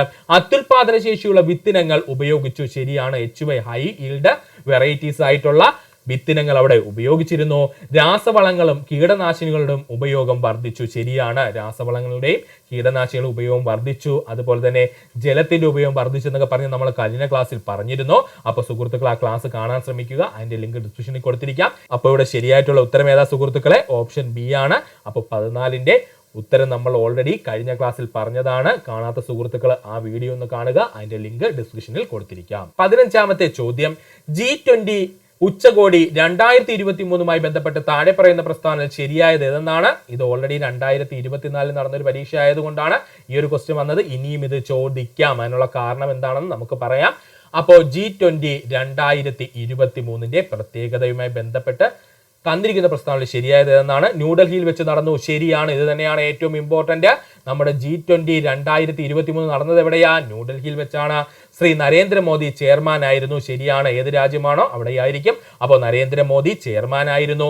വസുദൈവ കുടുംബകം മുദ്രാവാക്യം. ശരിയാണ്, വസുദൈവ കുടുംബകം എന്നായിരുന്നു നമ്മുടെ G20 ഉച്ചകോടിയുടെ മുദ്രാവാക്യം. 2023 18ാമത് ഉച്ചകോടിയായിരുന്നു 2023 നടന്നത്. ശരിയാണ്, G20 ഉച്ചകോടിയുടെ 18ാമത്തെ സബ്മിറ്റ് ആയിരുന്നു 2023 നടന്നത്. അപ്പോൾ ഇവിടെ ശരിയായ ഉത്തരം ഓപ്ഷൻ ഡി ആണ്. ഈ പറഞ്ഞിരിക്കുന്നത് എല്ലാം ശരിയാണ് സുഹൃത്തുക്കളെ. എന്താണ് G20 എന്ന് പറഞ്ഞു കഴിഞ്ഞാൽ 19 പരമാധികാര രാജ്യങ്ങളും യൂറോപ്യൻ യൂണിയനും ഇപ്പോൾ മുതൽ ആഫ്രിക്കൻ യൂണിയനും ഉൾപ്പെടുന്ന ഒരു അന്താരാഷ്ട്ര ഗവൺമെന്റ് ഫോറമാണ് G20. ഒന്നുകൂടി പറയാം സുഹൃത്തുക്കളെ, 19 പരമാധികാര രാജ്യങ്ങളും യൂറോപ്യൻ യൂണിയനും 2023 മുതൽ ആഫ്രിക്കൻ യൂണിയനും ഉൾപ്പെടുന്ന ഒരു അന്താരാഷ്ട്ര ഗവൺമെന്റ് ഫോറമാണ് G20 എന്ന പേരിൽ അറിയപ്പെടുന്നത്. 1999 G20 സ്ഥാപിതമായത്. ഇമ്പോർട്ടന്റ് പോയിന്റ്, 1999 G20 സ്ഥാപിതമായത്. G20 ഉച്ചകോടിയുടെ ഔദ്യോഗിക ഭാഷകൾ ചോദിച്ചു കഴിഞ്ഞാൽ അത് ഇംഗ്ലീഷ്, ഫ്രഞ്ച്, സ്പാനിഷ് ചോദിച്ചിട്ടുള്ള ചോദ്യമാണ്. G20 ഉച്ചകോടിയുടെ ഔദ്യോഗിക ഭാഷകൾ ചോദിച്ചു കഴിഞ്ഞാൽ അത് ഇംഗ്ലീഷിലും ഫ്രഞ്ചിലും സ്പാനിഷിലുമാണ്. 2023 G20 അധ്യക്ഷത വഹിച്ച രാജ്യം ചോദിച്ചത് നമ്മുടെ സ്വന്തം ഇന്ത്യയാണ്. ഇന്ത്യയിൽ തന്നെ ഡൽഹിയിലെ പ്രഗതി മൈതാനിലെ ഭാരത് മണ്ഡപം ഇന്റർനാഷണൽ എക്സിബിഷൻ കൺവെൻഷൻ സെന്ററിൽ വെച്ചായിരുന്നു 2023 G20 ഉച്ചകോടി നടന്നത്. ഒന്നുകൂടി പറയാം, 2023 G20 ഉച്ചകോടിയുടെ അധ്യക്ഷത വഹിച്ച രാജ്യം ചോദിച്ചത് നമ്മുടെ ഇന്ത്യയാണ്. ഇന്ത്യയിൽ തന്നെ ഡൽഹിയിലെ പ്രഗതി മൈതാനിലെ ഭാരത് മണ്ഡപം ഇന്റർനാഷണൽ എക്സിബിഷൻ കൺവെൻഷൻ സെന്ററിൽ വെച്ചിട്ടായിരുന്നു 2023 G20 ഉച്ചകോടി നടന്നത്. ഡൽഹിയിൽ G20 ഉച്ചകോടി കോൺഫറൻസ് നടന്ന തീയതി ചോദിച്ചു കഴിഞ്ഞാൽ അത് 2 ദിവസമായിരുന്നു. 9 സെപ്റ്റംബർ 2023 മുതൽ 10 സെപ്റ്റംബർ 2023 2 ദിവസങ്ങളായിരുന്നു ഡൽഹിയിൽ വെച്ച് ഈ വർഷത്തെ G20 കോൺഫറൻസ് നടന്നത്. ഒന്നുകൂടി പറയാം, 2023 G20 ഉച്ചകോടിക്ക് ആതിഥേയത്വം വഹിച്ച രാജ്യം ചോദിച്ചാൽ അത് ഇന്ത്യയാണ്. ഇന്ത്യയിൽ അത് 2 ദിവസമാണ് നടന്നത്. ഡൽഹിയിൽ വെച്ചായിരുന്നു ഇത് നടന്നത്. എത്രയൊക്കെയാണ് ഡേറ്റ് എന്ന് ചോദിച്ചാൽ 9 സെപ്റ്റംബർ 2023 ആരംഭിക്കുകയും 10 സെപ്റ്റംബർ 2023 അവസാനിക്കുകയും ചെയ്തു. സുഹൃത്തുക്കൾ പഠിക്കുക ഇത്രയും പോയിന്റ്. 18ാമത് G20 ഉച്ചകോടിയാണ് 2023 നടന്നത്. എത്രാമത് G20 ഉച്ചകോടിയാണ് നടന്നതെന്ന് ചോദിച്ചാൽ 18ാമത് G20 ഉച്ചകോടിയാണ് 2023 നടന്നത്. 2023 G20 ഉച്ചകോടിയുടെ പ്രമേയമായിരുന്നു വസുദൈവ കുടുംബകം. പഠിക്കുക, 2023 G20 ഉച്ചകോടിയുടെ പ്രമേയം എന്താണ് എന്ന് ചോദിച്ചു കഴിഞ്ഞാൽ അതാണ് വസുദൈവ കുടുംബകം. വസുദൈവ കുടുംബകം എന്ന് പറഞ്ഞു കഴിഞ്ഞാൽ അതിന്റെ അർത്ഥം എന്തെന്ന് ചോദിച്ചു കഴിഞ്ഞാൽ ഒരു ഭൂമി, ഒരു കുടുംബം, ഒരു ഭാവി എന്നാണ്. പഠിക്കുക, വസുദൈവ കുടുംബകം എന്ന് പറഞ്ഞു കഴിഞ്ഞാൽ എന്താ അർത്ഥമാക്കുന്നത്? ഒരു ഭൂമി, ഒരു കുടുംബം, ഒരു ഭാവി എന്നാണ്. G20 2023 ലോഗോയിലെ നിറങ്ങൾ ഏതൊക്കെയെന്ന് ചോദിച്ചാൽ കുങ്കുമം, വെള്ള, പച്ച, നീല. നമ്മുടെ ഇന്ത്യയുടെ കൊടിയുടെ അതേ നിറം തന്നെയാണ് ആർക്കും ഉണ്ടായിരുന്നത് നമ്മുടെ G20 2023 ലോഗോയുടെ നിറം എന്ന് പറയുന്നത്. അതുകൊണ്ട് സുഹൃത്തുക്കൾക്ക് കൺഫ്യൂഷൻ വേണ്ട. ഏതൊക്കെയാണ് ആ നിറം? കുങ്കുമം, വെള്ള, പച്ച, നീല എന്നിവയാണ്. അതിനോടൊപ്പം തന്നെ G20 ലോഗോയ്ക്ക് താഴെ ദേവനാഗരി ലിപിയിൽ ഭാരത് എന്ന് എഴുതിയിരുന്നു. അതും പഠിക്കണേ. G20 ലോഗോയ്ക്ക് തൊട്ട് താഴെ തന്നെ ദേവനാഗരി ലിപിയില് ഭാരത് എന്ന് നമ്മൾ എഴുതിയിരുന്നു. അതും കൂടെ സുഹൃത്തുക്കളൊന്ന് ഓർത്തു വെച്ചിരിക്കുക.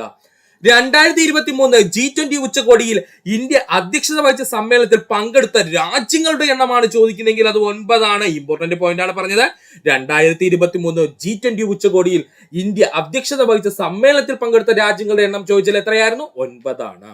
ഒന്നുകൂടി പറയാം സുഹൃത്തുക്കളെ. 18ാമത് G20 ഉച്ചകോടിയാണ് 2023 നടന്നത്. 2023 G20 ഉച്ചകോടിയുടെ പ്രമേയം ചോദിച്ചാൽ വസുദൈവ കുടുംബകം.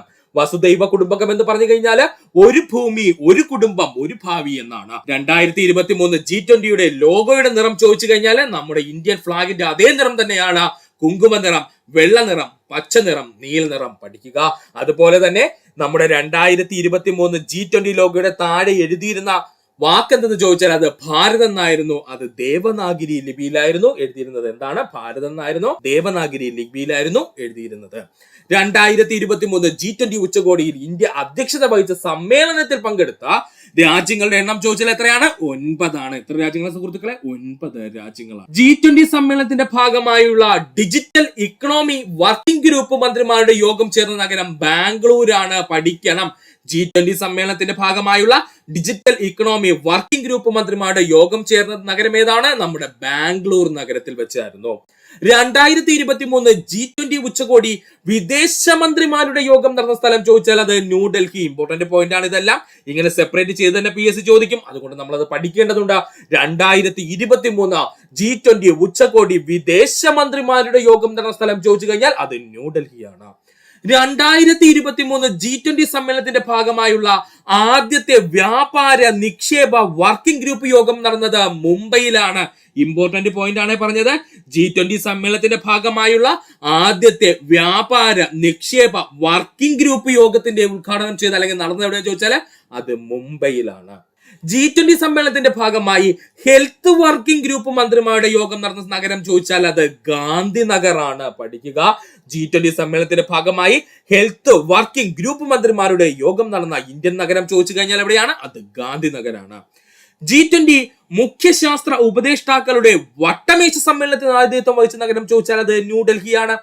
G20 മുഖ്യ ശാസ്ത്ര ഉപദേഷ്ടാക്കന്മാരുടെ വട്ടമേശ സമ്മേളനത്തിന് ആതിഥ്യം വഹിച്ച നഗരം ചോദിച്ചാൽ അത് ന്യൂഡൽഹിയാണ്. ഒന്നുകൂടി പറയാം. 2023 G20 സമ്മേളനത്തിന്റെ ഭാഗമായി ഡിജിറ്റൽ ഇക്കണോമി വർക്കിംഗ് ഗ്രൂപ്പ് മന്ത്രിമാരുടെ യോഗം ചേർന്ന നഗരം ബാംഗ്ലൂരാണ്. 2023 G20 ഉച്ചകോടി വിദേശമന്ത്രിമാരുടെ യോഗം നടന്ന സ്ഥലം ചോദിച്ചാൽ അത് ന്യൂഡൽഹിയാണ്. G20 സമ്മേളനത്തിന്റെ ഭാഗമായുള്ള ആദ്യത്തെ വ്യാപാര നിക്ഷേപ വർക്കിംഗ് ഗ്രൂപ്പ് യോഗം നടന്നത് എവിടെയെന്ന് ചോദിച്ചാൽ അത് മുംബൈയിലാണ്. G20 സമ്മേളനത്തിന്റെ ഭാഗമായിട്ട് ഹെൽത്ത് വർക്കിംഗ് ഗ്രൂപ്പ് മന്ത്രിമാരുടെ യോഗം നടന്ന നഗരം ചോദിച്ചാൽ അത് ഗാന്ധിനഗറാണ്. ഇവിടെ നിന്ന് പഠിക്കുക. ഗാന്ധി ഹെൽത്ത് നോക്കുമെന്നങ്ങ് പഠിക്കുക കേട്ടോ. ഗാന്ധി ഹെൽത്ത് നോക്കുമെന്നങ്ങ് പഠിക്കുക. അപ്പോ ഗാന്ധിനഗറിലാണ് G20 സമ്മേളനത്തിന്റെ ഭാഗമായിട്ടുള്ള ഹെൽത്ത് വർക്കിംഗ് ഗ്രൂപ്പിന്റെ മന്ത്രിമാരുടെ യോഗം നടന്നത്. G20 മുഖ്യശാസ്ത്ര ഉപദേഷ്ടാക്കന്മാരുടെ വട്ടമേശ സമ്മേളനം നടന്നത് എവിടെയെന്ന് ചോദിച്ചു കഴിഞ്ഞാൽ അത് ഡൽഹിയിൽ വെച്ചാണ്. ഇത്രയും ഭാഗം സുഹൃത്തുക്കളെ പഠിക്കുക. G20 കൾച്ചറൽ വർക്കിംഗ് ഗ്രൂപ്പിന്റെ ആദ്യ യോഗം നടന്ന സ്ഥലം ഖജുരാഹോ മധ്യപ്രദേശ്. ഇമ്പോർട്ടന്റ് ആണ്. G20 കൾച്ചറൽ വർക്കിംഗ് ഗ്രൂപ്പിന്റെ ആദ്യ യോഗം നടന്ന സ്ഥലം എവിടെയാണ്? ഖജുരാഹോ എവിടെയാണ്? മധ്യപ്രദേശിലാണ്. G20 സമ്മേളനത്തിന്റെ ഭാഗമായി വനിതകളുടെ W20 അതായത് വുമൻസ് 20 എന്ന് പറയുന്നു ആദ്യ യോഗം സംഘടിപ്പിച്ചത് എവിടെയെന്ന് ചോദിച്ചാൽ അത് മഹാരാഷ്ട്രയിലാണ്. പഠിക്കുക. G20 സമ്മേളനത്തിന്റെ ഭാഗമായി വനിതകളുടെ W20 ആദ്യ യോഗം സംഘടിപ്പിച്ചത് മഹാരാഷ്ട്രയിലാണ്. W20 എന്ന് വെച്ച് കഴിഞ്ഞാൽ എന്താ സുഹൃത്തുക്കളെ? W മീൻ ചെയ്യുന്നത് വുമൺ എന്നാണ്. എന്താണ്? വുമൺ എന്നാണ്. പഠിക്കുക. 2023 G20 ഇന്ത്യൻ ഷെർപ്പ ആരാണ് എന്ന് ചോദിച്ചാൽ അത് അമിതാഭ് കാന്ത് ആയിരുന്നു കേട്ടോ. പഠിക്കുക. 2023 G20യുടെ ഇന്ത്യൻ ഷെർപ്പ ആരാണ് എന്ന് ചോദിച്ചാൽ അത് അമിതാഭ് കാന്ത് ആണ്. G20 ഉച്ചകോടിയുടെ ഭാഗമായി ആദ്യ ഷെർപ്പ സമ്മേളനം നടന്നത് എവിടെയെന്ന് ചോദിച്ചാൽ അത് ഉദയ്പൂരിൽ വെച്ചാണ്. പഠിക്കുക. G20 ഉച്ചകോടിയുടെ ഭാഗമായി ആദ്യ ഷെർപ്പ സമ്മേളനം നടന്നത് എവിടെയെന്ന് ചോദിച്ചാൽ അത് ഉദയ്പൂർ വെച്ചാണ്. ഒന്നുകൂടി പറയാം. G20 കൾച്ചറൽ വർക്കിംഗ് ഗ്രൂപ്പിന്റെ ആദ്യ യോഗം നടന്ന സ്ഥലം എവിടെയെന്ന് ചോദിച്ചാൽ അത് ഖജുരാഹോ എവിടെയാണ്? മധ്യപ്രദേശിലാണ്. G20 സമ്മേളനത്തിന്റെ ഭാഗമായി വനിതകളുടെ W20 എന്ന ആദ്യ യോഗം സംഘടിപ്പിച്ചത് എവിടെയാണ്? മഹാരാഷ്ട്രയിലാണ്. W എന്ന് വെച്ചാൽ എന്താ ഉദ്ദേശിക്കുന്നത്? വുമൺ എന്നാണ്. 2023 G20 ഇന്ത്യൻ ഷെർപ്പ ആരായിരുന്നു എന്ന് ചോദിച്ചു കഴിഞ്ഞാൽ അത് അമിതാഭ് കാന്ത് ആണ്. G20 ഉച്ചകോടിയുടെ ഭാഗമായി ആദ്യ ഷെർപ്പ സമ്മേളനം നടന്നത് എവിടെ വെച്ചാണെന്ന് ചോദിച്ചാൽ അത് ഉദയ്പൂരിലാണ്. ഇമ്പോർട്ടന്റ് പോയിന്റ് ആണ് പറഞ്ഞത്. G20 ഉച്ചകോടിയുടെ ഭാഗമായിട്ട് ആദ്യ ഷെർപ്പ സമ്മേളനം നടന്നത് എവിടെയെന്ന് ചോദിച്ചാൽ അത് ഉദയ്പൂരാണ്. പഠിക്കുക. രണ്ടാമത് G20 ശാസ്ത്രീകരണ യോഗം നടന്ന കേരളത്തിലെ ജില്ല തിരുവനന്തപുരം ജില്ല. രണ്ടാമത് G20 ശാസ്ത്രീകരണ യോഗം നടന്ന കേരളത്തിലെ ജില്ല ചോദിച്ചു കഴിഞ്ഞാൽ അത് തിരുവനന്തപുരം ജില്ലയാണ്. 2023 G20 ഉച്ചകോടിയുടെ ഭാഗമായി രണ്ടാം ഷെർപ്പ സമ്മേളനത്തിന് വേദിയായ കേരളത്തിലെ സ്ഥലം ചോദിച്ചു കഴിഞ്ഞാൽ അത് കുമരകമാണ്. പഠിക്കുക. ഓൾറെഡി PSC പ്രീവിയസ് ആയി ചോദിച്ചു കഴിഞ്ഞു. ഇവിടെ എന്താണ് നമ്മൾ ചർച്ച ചെയ്തതെന്ന് ചോദിച്ചു കഴിഞ്ഞാൽ അടിസ്ഥാന സൗകര്യങ്ങളുടെ ഡിജിറ്റൽ വൽക്കരണത്തെ കുറിച്ചാണ്. ഇവിടെ നമ്മൾ ചർച്ച ചെയ്തത് എന്താണ്? അടിസ്ഥാന സൗകര്യങ്ങളുടെ ഡിജിറ്റൽ വൽക്കരണത്തെ കുറിച്ചാണ്. ഒന്നുകൂടി പറയാം സുഹൃത്തുക്കളെ, 2023 G20 ഉച്ചകോടിയുടെ ഭാഗമായുള്ള രണ്ടാം ഷെർപ്പ സമ്മേളനത്തിന് വേദിയായ കേരളത്തിലെ സ്ഥലം ചോദിച്ചു കഴിഞ്ഞാൽ അത് നമ്മുടെ കുമരകമാണ്. ഇവിടെ എന്താണ് ചർച്ച ചെയ്തതെന്ന് ചോദിച്ചു കഴിഞ്ഞാൽ അടിസ്ഥാന സൗകര്യങ്ങളുടെ ഡിജിറ്റൽ വൽക്കരണമാണ്. അടിസ്ഥാന സൗകര്യങ്ങളുടെ ഡിജിറ്റൽ വൽക്കരണം എന്നതിനെ കുറിച്ചാണ് ഇവിടെ ചർച്ച ചെയ്തത്. 2023 G20 ഉച്ചകോടിയുടെ പ്രധാന വിഷയങ്ങൾ ചോദിച്ചു കഴിഞ്ഞാൽ പഠിക്കുക. ഇമ്പോർട്ടന്റ് ആണ്. ആഗോള സമ്പദ് വ്യവസ്ഥയും കാലാവസ്ഥാ വ്യതിയാനവും. ഒന്നാമത് എന്താ നമ്മൾ ചർച്ച ചെയ്തത്? ആഗോള സമ്പദ് വ്യവസ്ഥയും കാലാവസ്ഥാ വ്യതിയാനത്തെ കുറിച്ചും ഭക്ഷ്യസുരക്ഷയും സുസ്ഥിരമായ കൃഷിയെ പറ്റിയും സുസ്ഥിരമായ കൃഷിയെ പറ്റിയും നവീകരണവും ഡിജിറ്റലൈസേഷനും ആരോഗ്യവും ക്ഷേമവും അതുപോലെ തന്നെ ഭീകരവിരുദ്ധതയും അതുപോലെ തന്നെ സുരക്ഷയും ഇത്രയുമായിരുന്നു നമ്മൾ പ്രധാനമായിട്ട് 2023 G20 ഉച്ചകോടിയിലെ പ്രധാന വിഷയങ്ങളായിട്ട് ചർച്ച ചെയ്തത്. അപ്പോൾ ഒന്നുകൂടി പറയാം സുഹൃത്തുക്കൾ, ശ്രദ്ധിച്ചിരിക്കുക. 2023 G20 ഉച്ചകോടിയുടെ ഭാഗമായ പ്രധാന വിഷയങ്ങൾ ചോദിച്ചു കഴിഞ്ഞാൽ ആഗോള സമ്പദ് വ്യവസ്ഥയും കാലാവസ്ഥാ വ്യതിയാനവും ഭക്ഷ്യസുരക്ഷയും സുസ്ഥിരമായ കൃഷിരീതിയും നവീകരണവും ഡിജിറ്റലൈസേഷനും ആരോഗ്യവും ക്ഷേമവും ഭീകരവിരുദ്ധതയും അതുപോലെ തന്നെ സുരക്ഷയും. ചൈനയുടെ ബെൽറ്റ് ആൻഡ് റോഡ് പദ്ധതിക്ക് ബദലാകാൻ G20യിൽ ഇന്ത്യ പ്രഖ്യാപിച്ച പുതിയ വ്യാപാര ഇടനാഴിയാണ് ഇന്ത്യൻ മിഡിൽ ഈസ്റ്റ് യൂറോപ്പ് സാമ്പത്തിക ഇടനാഴി. ഇങ്ങനെ തന്നെ പഠിച്ചു വെച്ചോളണം, ഇമ്പോർട്ടന്റ് ആണ്. G20 ഉച്ചകോടി 2023 G20യുടെ ഭാഗമായി കൂട്ടിച്ചേർക്കപ്പെട്ടതാണെന്ന് ചോദിച്ചാൽ അത് ആഫ്രിക്കൻ യൂണിയൻ ആണ്. Most important point. PSCയുടെ ഷുവർ ഷോട്ട് ക്വസ്റ്റ്യൻ ആണ് പറഞ്ഞത്. 2023 G20 ഉച്ചകോടിയിൽ G20യുടെ ഭാഗമായി ചേർക്കപ്പെട്ടത് എന്ന് ചോദിച്ചു കഴിഞ്ഞാൽ അത് ആഫ്രിക്കൻ യൂണിയൻ ആണ്. G21 രാജ്യങ്ങളിൽ അവസാനമായി കൂട്ടിച്ചേർക്കപ്പെട്ടത് ആഫ്രിക്കൻ യൂണിയൻ ആണ്. ഡൗട്ട് വേണ്ട സുഹൃത്തുക്കളെ. G20 ആയിരുന്നു 2022 വരെ നമുക്ക് G20 എന്ന് പറയാം. എന്നാൽ ആഫ്രിക്കൻ യൂണിയനോട് ചേർന്നതോടുകൂടി ഇപ്പോൾ നമുക്കത് G21 രാജ്യങ്ങളാണ് കേട്ടോ. എത്രയാണ്? G21 ആയിട്ട് മാറിയിട്ടുണ്ട്. അതുകൊണ്ട് സുഹൃത്തുക്കൾ അതിന് ഇമ്പോർട്ടൻസ് കൊടുക്കുക. G21 രാജ്യങ്ങൾ എന്ന് പറയുമ്പോൾ അതിൽ അവസാനമായി കൂട്ടിച്ചേർക്കപ്പെട്ടത് ആരെന്ന് ചോദിച്ചാൽ നമ്മുടെ ആഫ്രിക്കൻ യൂണിയൻ ആണ്. ഇനി നമുക്ക് ആഫ്രിക്കൻ യൂണിയനെ പറ്റി പഠിക്കാം. ജസ്റ്റ് ഒന്ന്, ആഫ്രിക്കൻ ഭൂഖണ്ഡത്തിലെ ഭാഗമായി വരുന്ന 55 രാജ്യങ്ങളുടെ കൂട്ടായ്മയാണ് ആഫ്രിക്കൻ യൂണിയൻ എന്ന പേരിൽ അറിയപ്പെടുന്നത്. ആഫ്രിക്കൻ ഭൂഖണ്ഡത്തിന്റെ ഭാഗമായി വരുന്ന 55 രാജ്യങ്ങളുടെ കൂട്ടായ്മയാണ് ആഫ്രിക്കൻ യൂണിയൻ എന്ന പേരിൽ അറിയപ്പെടുന്നത്. ആഫ്രിക്കൻ യൂണിയനിൽ G20 രാജ്യങ്ങളുടെ ഭാഗമായതോടുകൂടി ഇനി മുതൽ G21 രാജ്യങ്ങൾ എന്നായിരിക്കും അറിയപ്പെടുന്നത്. അപ്പോൾ ഇത്രയും നാൾ വരെ 2022 വരെ നമ്മൾ പറഞ്ഞിരുന്നു G20 രാജ്യങ്ങൾ എന്നാണ്. ഇനി നമ്മൾ പറയാൻ പോകുന്നത് G21 രാജ്യങ്ങൾ എന്നാണ്. മറക്കരുത്, ആഫ്രിക്കൻ യൂണിയൻ G20 രാജ്യങ്ങളുടെ ഭാഗമായതോടുകൂടി ഇനി മുതൽ G21 രാജ്യങ്ങൾ എന്നാണ് അറിയപ്പെടാൻ പോകുന്നത്. ആഫ്രിക്കൻ യൂണിയന്റെ ഇപ്പോഴത്തെ ചെയർപേഴ്സൺ ആരെന്ന് ചോദിച്ചു കഴിഞ്ഞാൽ അത് അസാലി അസൗമിനിയാണ്. ആരാണ്? അസാലി അസൗമിനിയാണ്. പഠിക്കുക. G20 ഉച്ചകോടി 2023 പ്രധാന തീരുമാനങ്ങളാണ് നമ്മൾ ഇനി നോക്കാൻ പോകുന്നത്. സുഹൃത്തുക്കൾ ശ്രദ്ധിച്ചിരിക്കുക. ആഫ്രിക്കൻ യൂണിയൻ G20 രാജ്യങ്ങളുടെ ഭാഗമായി പഠിച്ചു വെക്കുക. സിമ്പിൾ ആയിട്ട് പറഞ്ഞതാണ്. ആഫ്രിക്കൻ യൂണിയൻ G20 രാജ്യങ്ങളുടെ ഭാഗമായി ബയോഫ്യൂവൽ കരാർ നിലവിൽ വന്നു. നിലവിൽ വന്നു. കണക്ടിവിറ്റി കോറിഡോർ നിലവിൽ വന്നു. അതാണ് നമ്മൾ പറഞ്ഞത് ഇന്ത്യ മിഡിൽ ഈസ്റ്റ് യൂറോപ്പ് സാമ്പത്തിക ഇടനാഴി എന്ന് പറഞ്ഞത്. അവനെ പറയുന്ന മറ്റൊരു പേരാണ് കണക്ടിവിറ്റി കോറിഡോർ എന്ന് കേട്ടോ. സുഹൃത്തുക്കൾ ഇങ്ങനെ പഠിച്ചു വെക്കാൻ ശ്രമിക്കുക. ചിലപ്പോൾ PSC ഇങ്ങനെയായിരിക്കും ചോദിക്കുന്നത്. അതുപോലെ തന്നെ ഡൽഹി പ്രഖ്യാപനം എന്തുമായി ബന്ധപ്പെട്ടിരിക്കുന്നു ചോദിച്ചാൽ ഇനി G20 ഉച്ചകോടി 2023 ബന്ധപ്പെട്ടിരിക്കുന്നു. പഠിക്കുക.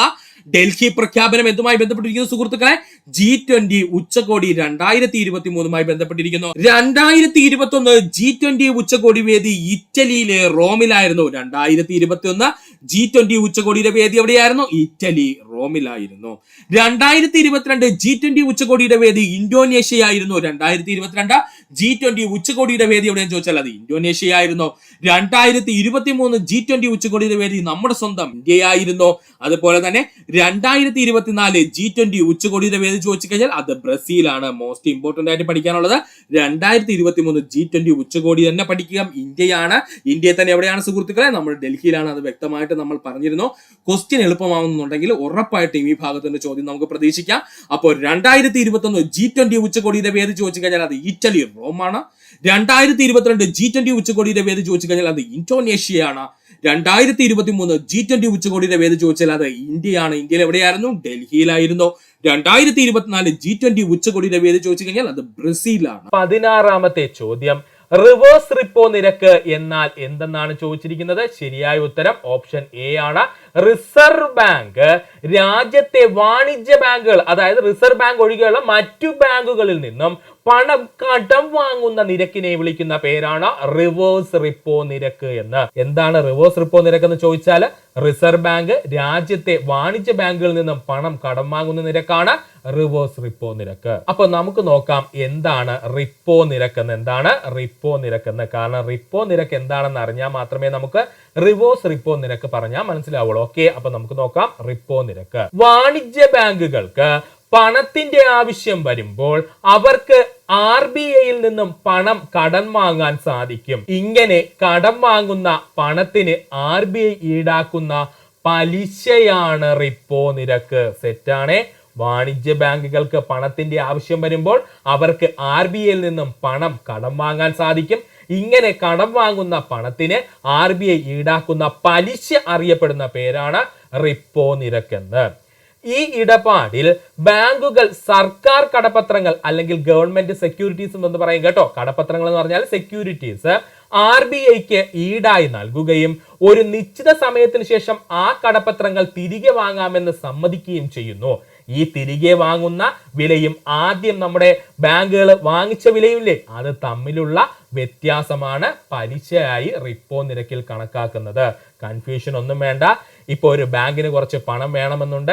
അപ്പൊ ബാങ്ക് എന്ത് ചെയ്യും? അവരുടെ കയ്യിലുള്ള കടപ്പത്രങ്ങൾ മുഴുവൻ ആർക്ക് കൊണ്ടുവന്ന് കൊടുക്കും? RBIക്ക് കൊടുക്കും. അതിനുശേഷം എന്ത് ചെയ്യും? ഒരു നിശ്ചിത സമയത്തിന് ശേഷം ഈ കടപ്പത്രങ്ങൾ മൊത്തവും ആരിഞ്ഞ് തിരിച്ചു വാങ്ങിക്കും? ഈ ബാങ്ക് RBIയിൽ നിന്ന് തിരിച്ചു വാങ്ങിക്കും. അപ്പൊ കൊടുത്ത അതേ പൈസക്കായിരിക്കോ തിരിച്ച് RBI കൊടുക്കുന്നത്? അല്ല, കൂടുതൽ പൈസ വാങ്ങിച്ചായിരിക്കും എന്ത് ചെയ്യുന്നത്? ഈ കടപ്പത്രങ്ങൾ ആര് തിരിച്ചെടുക്കുന്നത്? ഈ ബാങ്കുകൾ തിരിച്ചെടുക്കുന്നത്.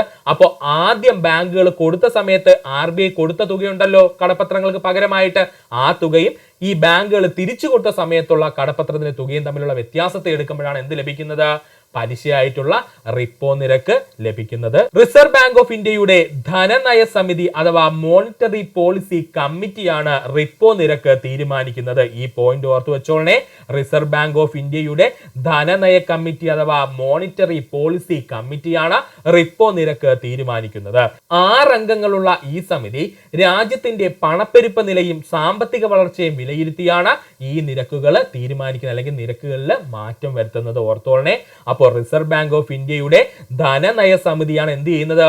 റിപ്പോ നിരക്ക് തീരുമാനിക്കും. ഈ ധനനയ സമിതി അഥവാ മോണിറ്ററി പോളിസി കമ്മിറ്റി എന്ന് പറയുന്നത് 6 അംഗങ്ങളുള്ള ഒരു കമ്മിറ്റിയാണ്. ഈ കമ്മിറ്റി എന്ത് ചെയ്യുന്നു? രാജ്യത്തിന്റെ പണപ്പെരുപ്പ നിലയും സാമ്പത്തിക വളർച്ചയും വിലയിരുത്തിക്കൊണ്ടാണ് റിപ്പോ നിരക്ക് തീരുമാനിക്കുന്നത്. ഇനി നമുക്ക് നോക്കുവാനുള്ളത് റിപ്പോ നിരക്കിന്റെ പ്രാധാന്യമാണ്. റിപ്പോ നിരക്കിന്റെ പ്രാധാന്യം റിസർവ് ബാങ്ക് ഓഫ് ഇന്ത്യയെ പണലഭ്യത നിയന്ത്രിക്കാൻ സഹായിക്കുന്നു. റിസർവ് ബാങ്ക് ഓഫ് ഇന്ത്യക്ക് പണലഭ്യത നിയന്ത്രിക്കാൻ സഹായിക്കുന്നു. പണപ്പെരുപ്പം നിയന്ത്രിക്കുന്നു. പണപ്പെരുപ്പം എന്ത് ചെയ്യുന്നു? നിയന്ത്രിക്കുന്നു. റിപ്പോ നിരക്ക് സാമ്പത്തിക വളർച്ച പ്രോത്സാഹിപ്പിക്കൽ, സാമ്പത്തിക വളർച്ച പ്രോത്സാഹിപ്പിക്കുന്നു. വായ്പ പലിശ നിരക്കുകളുടെ സ്വാധീനിക്കുന്നു. വായ്പ പലിശ നിരക്കുകളെ സ്വാധീനിക്കുന്നു. നിക്ഷേപ പലിശ നിരക്കുകളെ സ്വാധീനിക്കുന്നു. നിക്ഷേപ പലിശ നിരക്കുകളെ സ്വാധീനിക്കുന്നു. അപ്പോ വായ്പ പലിശ നിരക്കുകളെ സ്വാധീനിക്കുന്നു ആര്? റിപ്പോ നിരക്ക്. നിക്ഷേപ പലിശ നിരക്കുകളെ സ്വാധീനിക്കുന്നു ആര്? റിപ്പോ നിരക്ക്. അതുപോലെ റിസർവ് ബാങ്ക് ഓഫ് ഇന്ത്യയെ പണലഭ്യത നിയന്ത്രിക്കാൻ സഹായിക്കുന്നു. പണപ്പെരുപ്പം നിയന്ത്രിക്കാൻ സഹായിക്കുന്നു ആര്? റിപ്പോ നിരക്ക്. ഓർക്കുക. ഇനി നമുക്ക് നോക്കുവാനുള്ളത് എന്താണ് റിവേഴ്സ് റിപ്പോ നിരക്ക് എന്നുള്ളതാണ്. റിവേഴ്സ് റിപ്പോ നിരക്ക് അതായത് റിപ്പോ നിരക്കിന്റെ നേരെ ഉൾട്ടേ നമുക്ക് പറയാം, അതായത് ഓപ്പോസിറ്റ് പരിപാടി, അത്രയേ ഉള്ളൂ.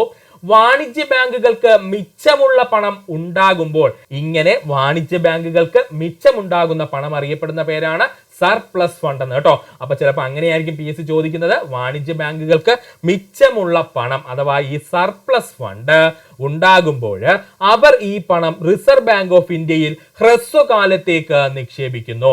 ഇങ്ങനെ നിക്ഷേപിക്കുന്ന പണത്തിന് RBI ബാങ്കുകൾക്ക് നൽകുന്ന പലിശയാണ് റിവേഴ്സ് റിപ്പോ നിരക്ക് എന്ന പേരിൽ അറിയപ്പെടുന്നത്. അപ്പോൾ എന്താ റിവേഴ്സ് റിപ്പോ നിരക്ക് എന്ന് ചോദിച്ചാൽ, വാണിജ്യ ബാങ്കുകൾക്ക് മിച്ചമുള്ള പണം ഉണ്ടാകുമ്പോൾ അല്ലെങ്കിൽ സർപ്ലസ് ഫണ്ട് ഉണ്ടാകുമ്പോൾ അവർ ഈ പണം റിസർവ് ബാങ്ക് ഓഫ് ഇന്ത്യയിൽ ഹ്രസ്വകാലത്തേക്ക് നിക്ഷേപിക്കാം. ഇങ്ങനെ നിക്ഷേപിക്കുന്ന പണത്തിന് RBI ബാങ്കുകൾക്ക് നൽകുന്ന പലിശയാണ് റിവേഴ്സ് റിപ്പോ നിരക്ക് എന്ന പേരിൽ അറിയപ്പെടുന്നത്. അതുകൊണ്ടാണ് നമ്മുടെ ക്വസ്റ്റ്യൻ പേപ്പറിൽ എങ്ങനെ വന്നത്, റിസർവ് ബാങ്ക് ഓഫ് ഇന്ത്യ മറ്റു വാണിജ്യ ബാങ്കുകളിൽ നിന്നും പണം കടമെടുക്കുന്നതിന് പറയുന്ന പേരെന്താണ്, റിവേഴ്സ് റിപ്പോ എന്ന് കേട്ടോ. കറക്റ്റ് പോയിന്റ് എന്ന് പറഞ്ഞാൽ ഇങ്ങനെയാണ്. ഈ ഇടപാടിൽ വാണിജ്യ ബാങ്കുകൾ RBIക്ക് സർക്കാർ കടപ്പത്രങ്ങൾ വിൽക്കുകയും ഒരു നിശ്ചിത സമയത്തിന് ശേഷം അവ തിരികെ വാങ്ങാമെന്ന് RBI സമ്മതിക്കുകയും ചെയ്യുന്നു. സാധാരണയായി റിവേഴ്സ് റിപ്പോ നിരക്ക് റിപ്പോ നിരക്കിനേക്കാൾ കുറവായിരിക്കും. ഇതാണ് ഇമ്പോർട്ടന്റ് കേട്ടോ. സാധാരണഗതിയിൽ എപ്പോഴും റിവേഴ്സ് റിപ്പോ എന്ന് പറയുന്നത് സാധാരണ റിപ്പോ നിരക്കിനേക്കാളും എപ്പോഴും കുറവായിരിക്കും. റിവേഴ്സ് റിപ്പോ നിരക്കിന് പകരമായി നിലവിൽ വന്നതാണ് സ്റ്റാൻഡിംഗ് ഡെപ്പോസിറ്റ് ഫെസിലിറ്റി. ഓർക്കണേ, ഇമ്പോർട്ടന്റ് ആണ്. റിവേഴ്സ് റിപ്പോ നിരക്കിന് പകരം ഇപ്പൊ ഇന്ത്യയിൽ നിലവിൽ വന്നത് എന്താണ്, സ്റ്റാൻഡിംഗ് ഡെപ്പോസിറ്റ് ഫെസിലിറ്റി. ഓർക്കണം, റിവേഴ്സ് റിപ്പോ നിരക്കിന് പകരം ഇന്ത്യയിൽ ഇപ്പോൾ നിലവിൽ വന്നത് എന്താണ്, സ്റ്റാൻഡിംഗ് ഡെപ്പോസിറ്റ് ഫെസിലിറ്റി ആണ്. വിപണിയിൽ പണത്തിന്റെ ഒഴുക്ക് ക്രമീകരിക്കുന്നതിനുള്ള RBIയുടെ ധനനയത്തിന്റെ ഒരു പ്രധാന ഉപാധിയായിരുന്നു റിവേഴ്സ് റിപ്പോ നിരക്ക്.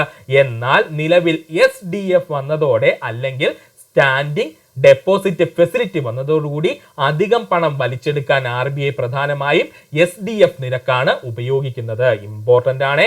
വിപണിയിൽ പണത്തിന്റെ ഒഴുക്ക് ക്രമീകരിക്കാനായിട്ട് RBIയുടെ ധനനയത്തിലെ ഒരു പ്രധാന ഉപാധിയായിരുന്നു റിവേഴ്സ് റിപ്പോ നിരക്ക് എന്നുള്ളത്.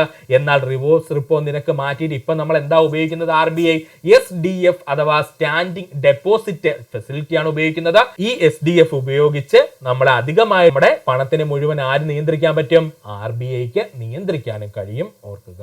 17ാമത്തെ ചോദ്യം, ഇന്ത്യയിൽ കനേഷ് കുമാരി അഥവാ സെൻസസ് തുടങ്ങിയ വർഷം ഓപ്ഷൻ ബി 1881.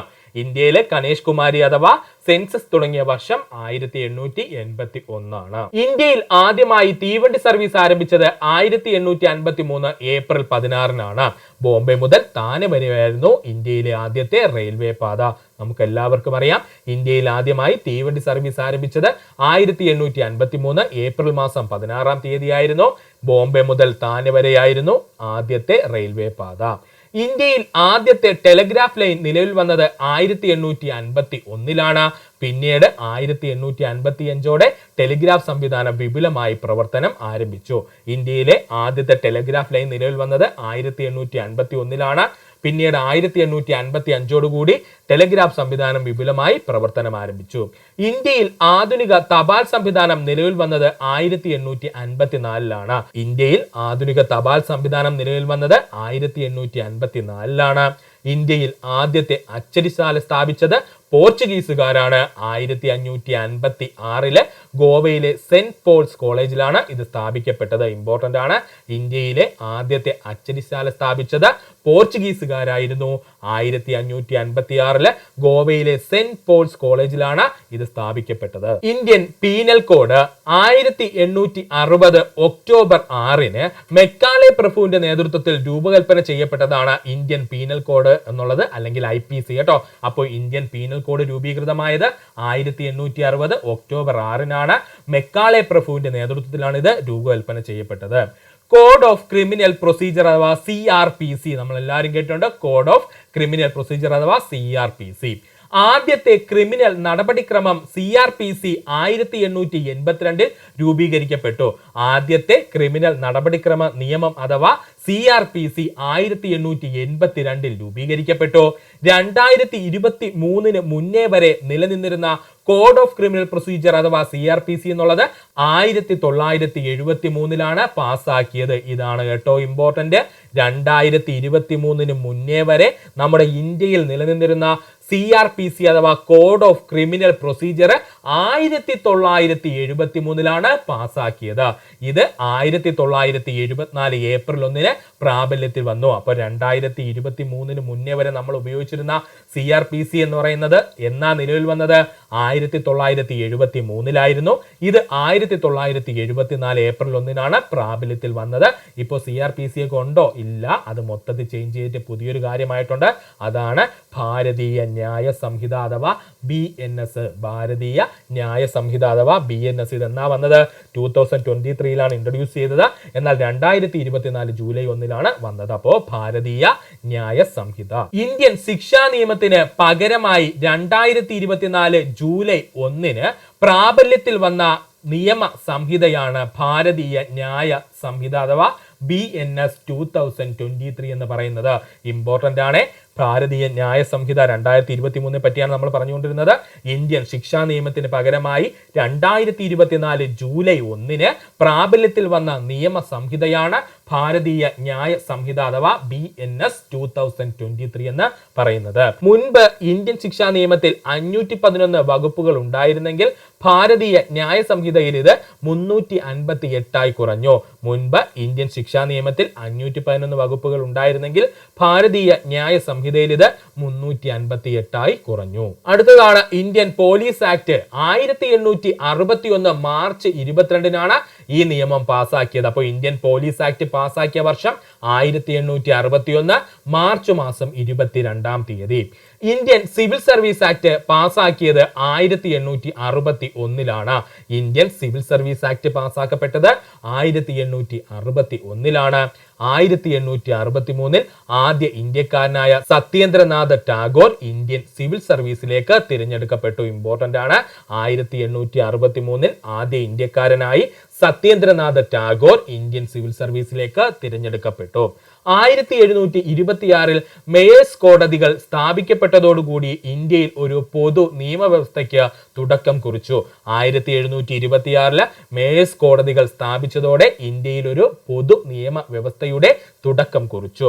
1773 റെഗുലേറ്റിംഗ് ആക്ട് പ്രകാരം കൽക്കത്തയിൽ സുപ്രീം കോടതി സ്ഥാപിതമായി. 1773 റെഗുലേറ്റിംഗ് ആക്ട് പ്രകാരം കൊൽക്കത്തയിൽ സുപ്രീം കോടതി സ്ഥാപിതമായി. ഡൽഹൌസി പ്രഭുവിന്റെ ഭരണകാലത്ത് 1854 പൊതുമരാമത്ത് വകുപ്പ് സ്ഥാപിച്ചു.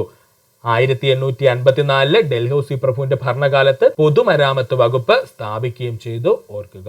1835 കൊൽക്കത്തയിൽ ആദ്യത്തെ മെഡിക്കൽ കോളേജ് സ്ഥാപിക്കപ്പെട്ടു. 1835 കൊൽക്കത്തയിൽ ആദ്യത്തെ മെഡിക്കൽ കോളേജ് സ്ഥാപിക്കപ്പെട്ടു.